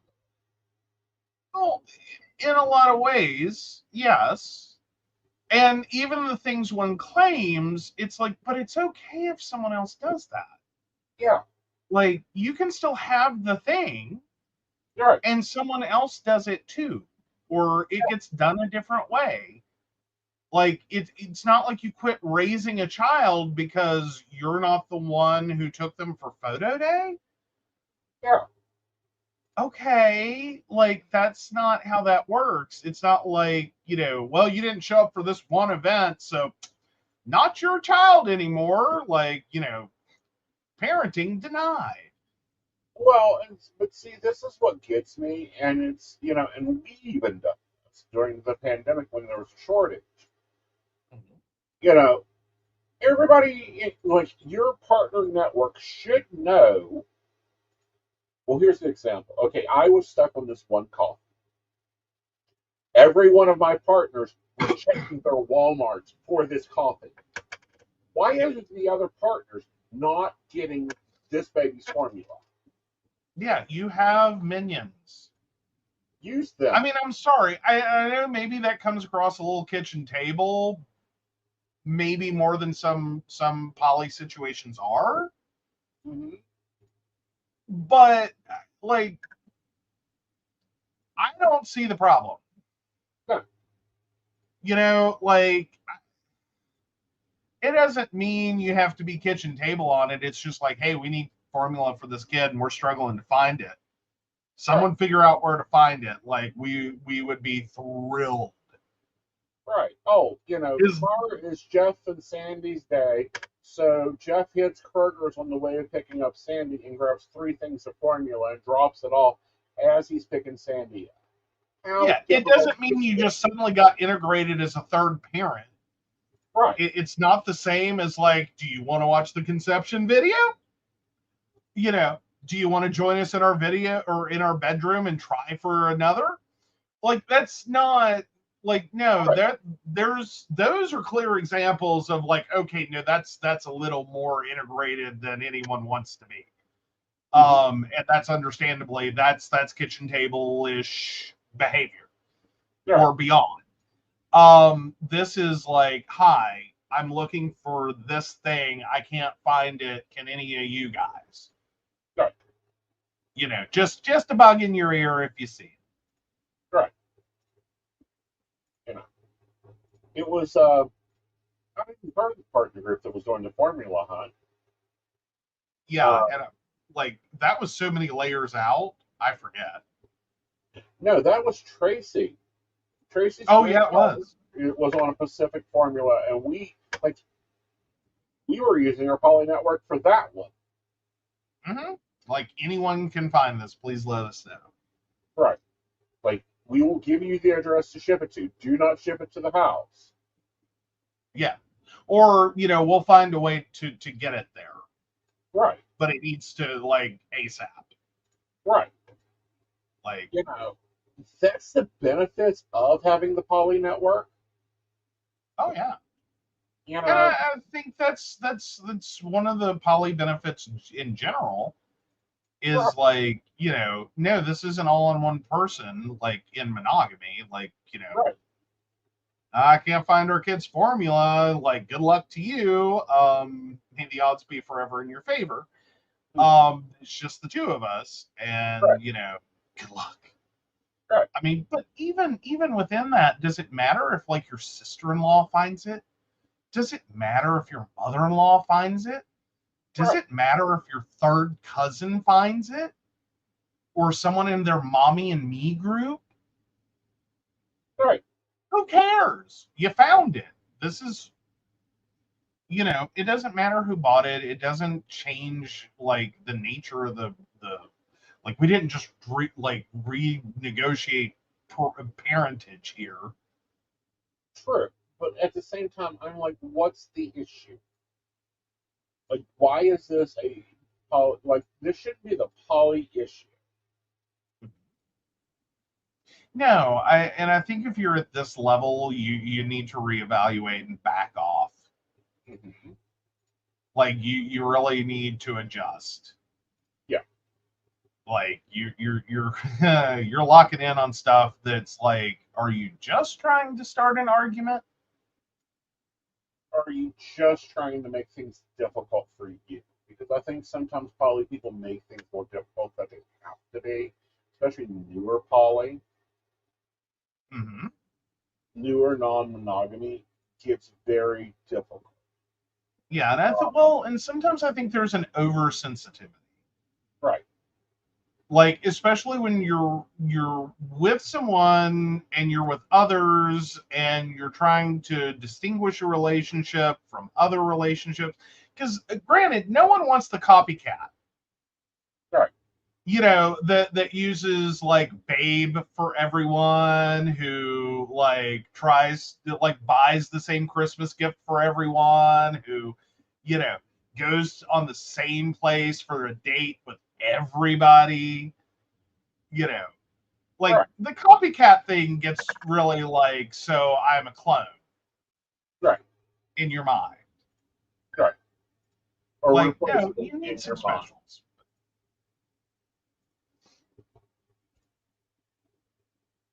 And that's when it's like, no, not really. That's not how that works. Yeah. And it's not like you're asking someone to come babysit. Like, oh, advantage of polyamory is free child care. Like, no, this isn't child care. This is like, dude, I need to buy this thing and we can't fucking find it. Right. Or we're struggling, or it's making our life difficult somehow. Like, if you happen to see it. Right. Or trade off. What I mean by Yeah. trade off is this. Look, me and partner A need some time alone. Can you take care of this baby and you get Thursday? Yeah. Well, there's definitely that. Right.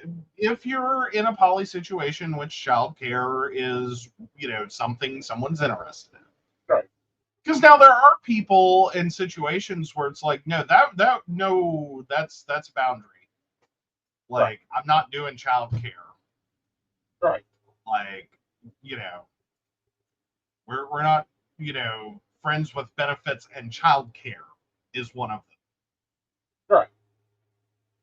Like, But, I could see that being a trade-off in a situation. yeah. You Well, and I could definitely all see it in an babysit for you guys, emergency. you Like, babysit for us. well, I could see it in an emergency. Like, oh my God, we were just out on a date. We got involved in a car accident. We've had to be taken to the hospital. Can you please go to the house and like relieve the babysitter? That's an emergency. That's a legit ask. Like, that's not about childcare. That is about, this is a horrific accident Yeah. But no, what I'm situation. talking about is, let's back that up a bit. I could see this actually being the formula.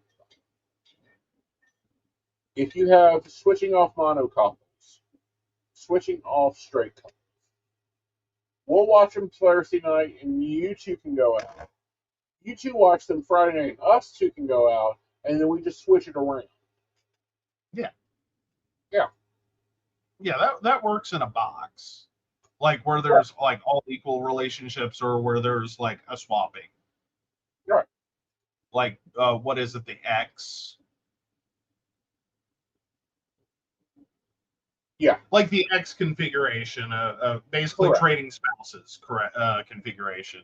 And it works in the box where there's all like unilateral relationships occurring. Right. Because that's what other groups do. Yeah. All right, so we're going to take a moment and talk about a hinge that's failed. I knew this was going to make it on the show. I knew it was going to make it. Pardon? So fucking bad. Oh, yeah. All right, bring it over.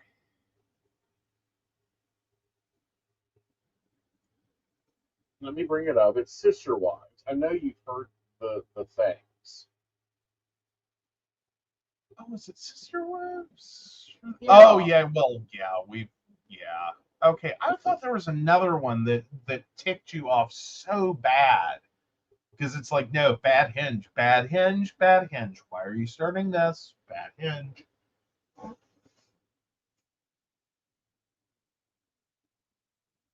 No, it's Cody. He's been failing for a while. Okay. Guys, when we talk, like, if you want to see the example of poor fucking hinge, this is a terrible one.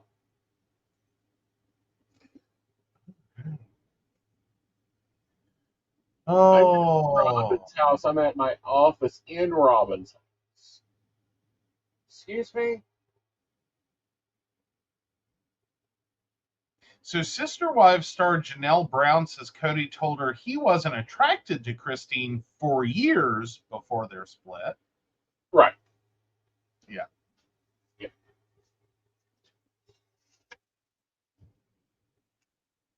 All right. So Janelle, is there a specific point you want me to go to? No, I'm like, this is just so many pieces of fucking terrible damn here. Okay, so we'll just read this article. Can't even just cover.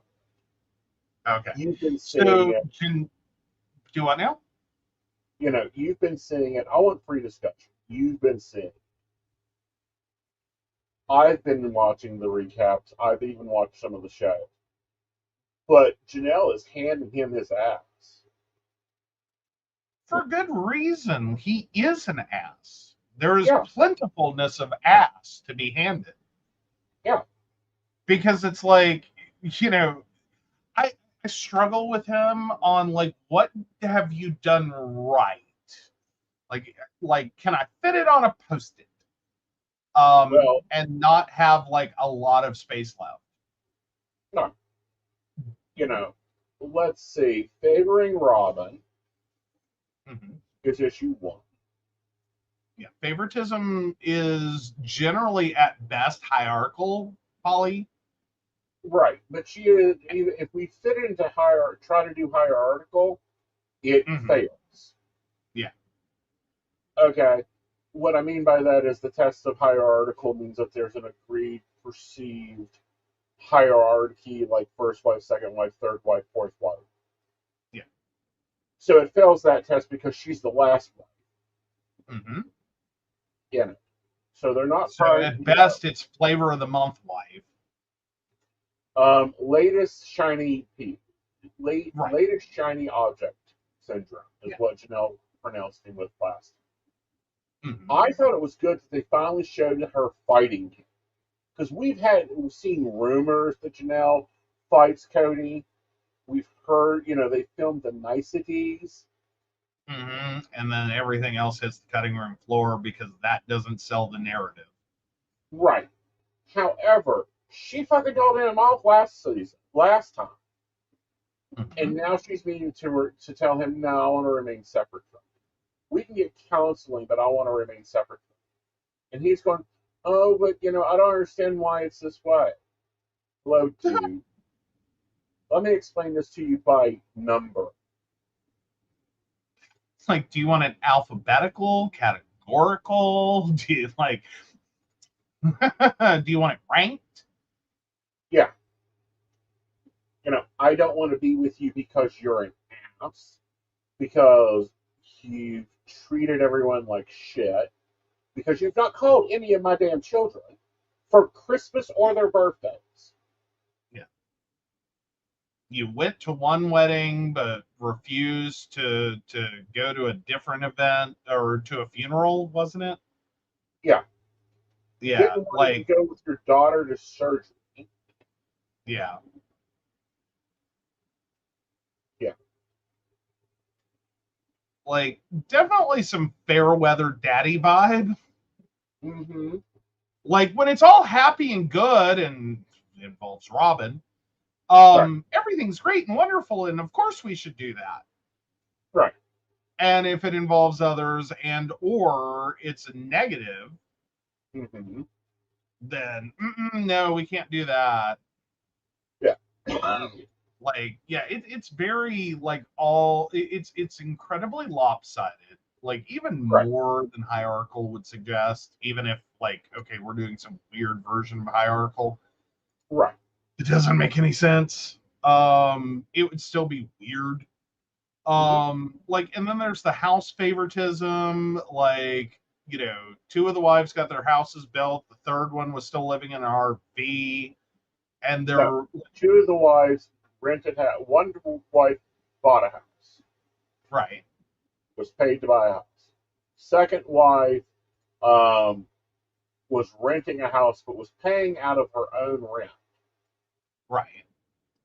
And then the third wife was living in an RV, having had her money used as a down payment on the house they bought. Right. With, like, the expressed intent that, like, that was just, some juggling. Right. And that, like, they were going to get this straightened out. And that it was Right. like, oops, we forgot about you. Yeah. And then, the other part of it that pisses me off is that he's running from wife to wife to wife talking shit about the other one. Yeah. Okay, but the wives had a conversation. Mm-hmm. This is what got me. The wives had a conversation about the buying of Robin's house. And Janelle told Robin, I'm uncomfortable with this. I don't think we can afford this. It's going to keep us from paying for Coyote Pass. We should just rent. Robin runs and tells Cody this private conversation, and then Cody uses it for ammo in a fight. Yeah. Excuse me? Like, that's not supposed to happen. Well, it's generally a bad idea. Right. And that's whether you're poly or not. Mm-hmm. Like, playing two against the middle is never right. a good game to play with people ever. Right. Like two against ones, or like speaking out of turn, basically. Right. Like, this was a private confidential conversation in which I said, right. And then that in turn got manipulated into something that I didn't say. Right. That then became the basis of an argument. Mm-hmm. in which I'm having to try to defend myself against the thing I didn't say. Right. The way that it was told to you that I said it, based on principles that had nothing to do with it. Right. Because it got put through a filter and turned into something else. Well, here's a great example. We go car shop. Mm-hmm. You and the invisible is unhappy, is uncomfortable with the car choice that we're. But we make it any. Then a year, you know, and you and the invisible have a conversation over, I don't think we should buy this car. We can't afford this car. It's going to stop us from putting the offices in. Yeah. And I turn around and say, well, the invisible said. Right. To me. Right. And what I version it as is the invisible doesn't want us to buy this car because they think you're a loser and you're just not going to be able to pay for it. And, you know, like they just have all these issues with you and, you know, you just shouldn't ever do this. And I don't know why they are so unsupportive of you. Right. And me, you know, meaning and you. Me, like they don't want us together. Right. Yeah. Okay, that wasn't what was said. Yeah. That wasn't that what is was not said. In the realm of what was said. Like, I'm afraid that we can't afford this. Sounds nothing like. Right. You know, granted, this was a $10 million house. Which, I mean, low-key kind of ridiculous. Especially when, are you in a position to buy 3 of them? 4 at the time? Oh, excuse me, 4 of them? Do you have 40 million? Yeah. Do you have the ability to get 40 million in a very short amount of time? Right. No? Then this is not right for you. Sure. Like, again, and here's my thing with Cody is he just hits this narcissistic love bombing nightmare button for me, where it's like the most, I mean, granted, polyamory, but generally it would be a serial monogamist who, like, everything started out so great in the beginning. Right. And then the ex-wife is like, I've seen this show. Like, I'm over here in a double wide with well water and the well's broken. But yeah, you take her on that, like $100,000 vacation and you buy her that car. Right. While you claim you can't pay your child support. Like, I've seen this shit. Sure. Like, I've been through it. His last ex-wife went through it. The ex-wife before that went through it. And oh yeah, we got told how crazy she is. Like, but no, this is happening sort of in parallel. Right. But it's clear as day. Right. It's kind of happening in stages.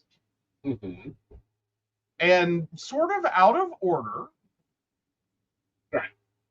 But it's still happening. It's the same thing. It's my crazy baby mama. It just, Right. No, honey, you're the greatest thing that ever happened to me. Like, I didn't really love those other women.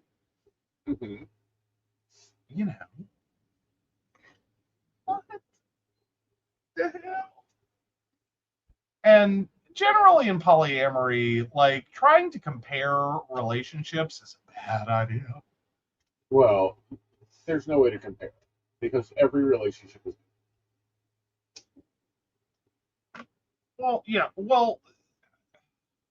and granted, there is this big push for all the relationships to be equal sometimes, and it's like, yeah, that doesn't exactly happen. Right. Like, because you're not filling glasses of water. Right. You know what I mean? Like, we can set out 3 2-cup measures and put a 3rd cup of water into each of them. Right. That would be equal. Right. that's not how dating multiple people works. Ah, Like sometimes it's a little more, sometimes it's a little less, sometimes it's not even water. no, normally it's whiskey, but you know, that's the side of the point. Anyhow, every relationship is different. Every one of them. Believe me, I've dated enough men. Every man is different. Everything is different. All the tools don't work for one that work for another. Like me and you, we operate off a schedule. Hand the invisible a planner, and he will roll his eyes at me, and it will gather dust on his desk till the kingdom come. However, be 5 minutes late taking him to work, and the ceiling will raise in the house. Yes, there's suddenly a change in air pressure in the building. Yes. Like, so there's a definite focus on being on time and timeliness. That like I'm sorry, I plan to be early. Like this is my general life plan. Is like show up early, take some extra time just in case like shit happens. And so like I typically arrive early and it's no big deal. And like, okay, I wasted some of my time because I'm early. Or sometimes I get into the thing early, so I get out of the thing early and it's all fine. Or something horrible happens along the way and I have a buffer. Right. You know, I mean, it's fine. Yeah. However, him, he has a set time. He's ready to go to work. Let's go. Let's go. Let's go. Yep. And that's okay. That's his personality. Mm-hmm. So, yeah. Well, yeah. And then like also have a different approach mentally. Mm-hmm. Like, and it is different. And it showed up more in our relationship. Though that would also be a contrast between the relationships. Is like I do not get upset if I'm late. Not generally speaking, because I'm like for whatever reason I wasn't supposed to be on time. Right. Like I've adopted that mentally because like I've seen some shit in my ears. Right. And it's like if I had been on time that morning, right, that might be my car. Right. That got slammed into in the intersection that's now getting hauled off. Right. Like, because if I were running on time, that could have been me. Right. And maybe that's wrong and like my calculations are off or whatever, but it's like I'm not chancing it. Like the universe decided today is not your day to be on time. Okay, all right, this is what we're doing. Like we're just gonna ride it. So guys, if you're watching Sister Wives, realize that it's not what we're talking about. And Cody is a terrible hinge. Christine's a better hinge. Dude.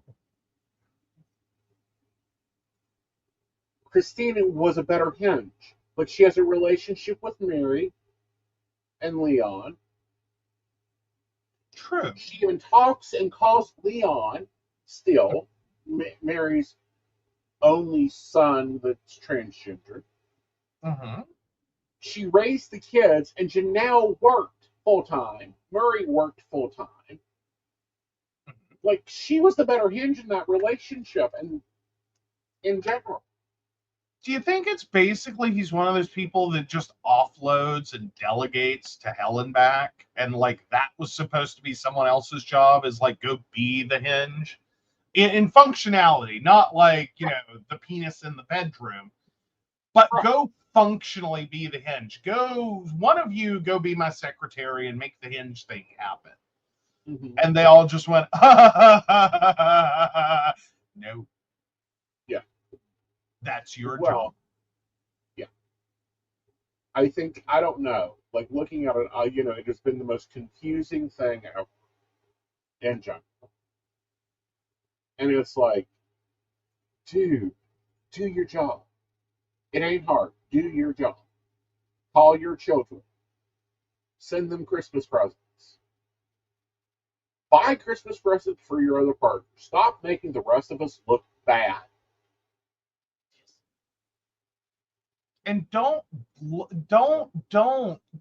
shower all your affection on one partner. Like that's polyamory. That's not polyamory.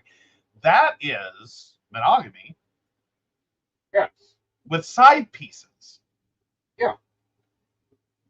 Like you like, I'm sorry. Try not to use the word mistress when I say I bought my wife a house and then I sent roses on Valentine's Day. Right. To the other women I'm seeing.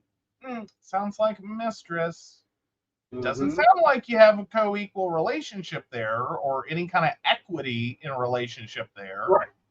Like that is a huge disparity kind of thing. Right. And like, I think they would have been thrilled if he had just been like, I bought her a house, I got you roses. Yeah. Like, I tried. I'm stupid. I'm bad at this. Or I went and tucked the kids in tonight because I know you're working. But I bought her a house. Yeah. You know, like, I think the bar in his other relationships was so damn low. Mm-hmm. Like, I said kind words to you today. Right. Would have been like, oh, yes. True. You know, but you know what was even hilarious, and I found it was hilarious, maybe other people did, was that, you know, you thought that I was getting mad at the two of you the other day. These two were going at it. Like they were having a full, enamorous conversation, and they both look at me like, what's wrong with you? And I'm like, nothing. This is the way it's supposed to be. Oh, yeah. Well, no, we were having an animated conversation. I was Yeah. getting so lost. Like, we weren't fighting. We were debating heavily. Oh, yeah. Brenda would love it, I think. She would have fun with it. Because we were we were trying to figure out who the ultimate Scream Queen survivor was. Right.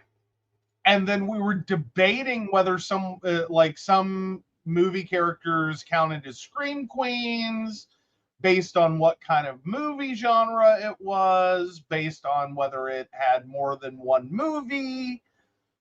You know, like how big's the franchise, because that matters.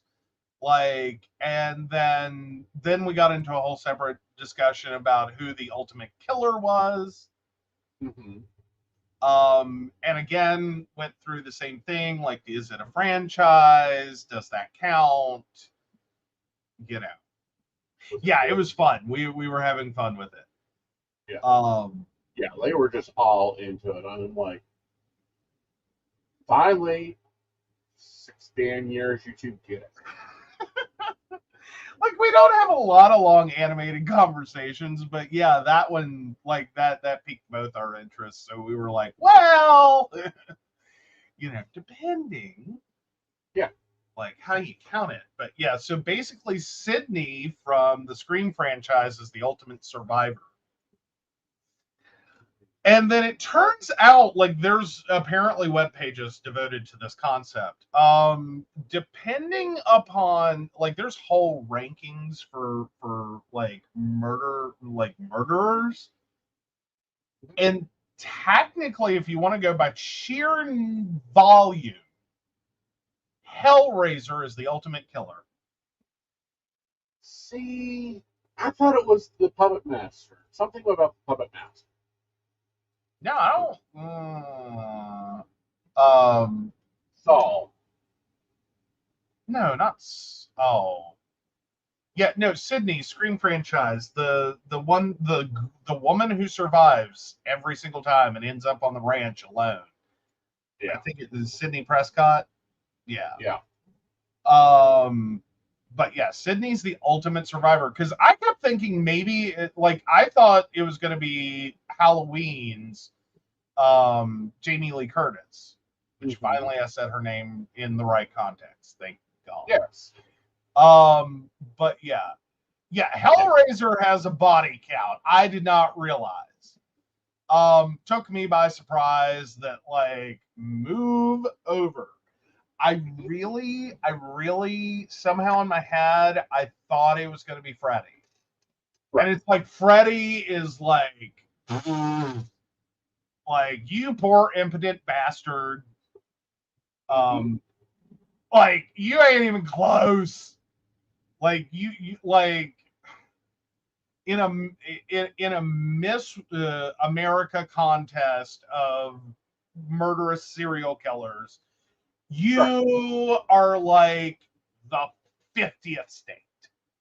Right. Like you like no one cared. You screwed up on day one when it's like, I don't know what my name is. I think I'm representing insert state, and you were wrong. Yeah. All right. Yes.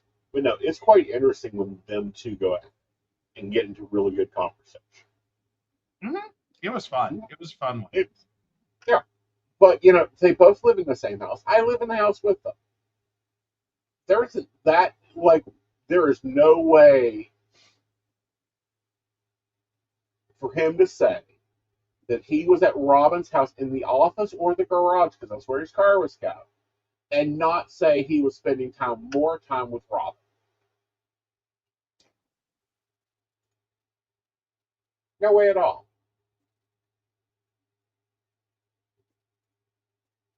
You know, like, dude, you fucked up. Oh, yeah. Not once, not twice, but now 3 times.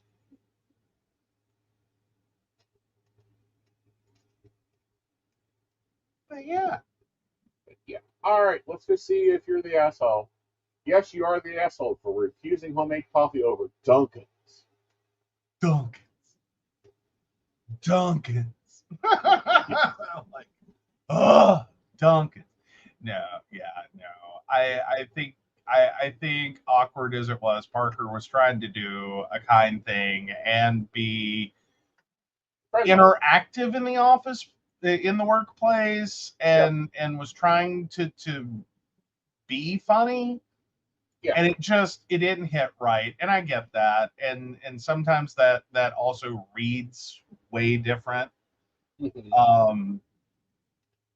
So yeah, I think you need to reevaluate and maybe offer up that apology. Yes. All right, guys. We will see you Sunday for Psyche the Plants. We'll talk to you later. Bye, y'all. Hey, roll that beautiful. Oh, sorry. Yeah.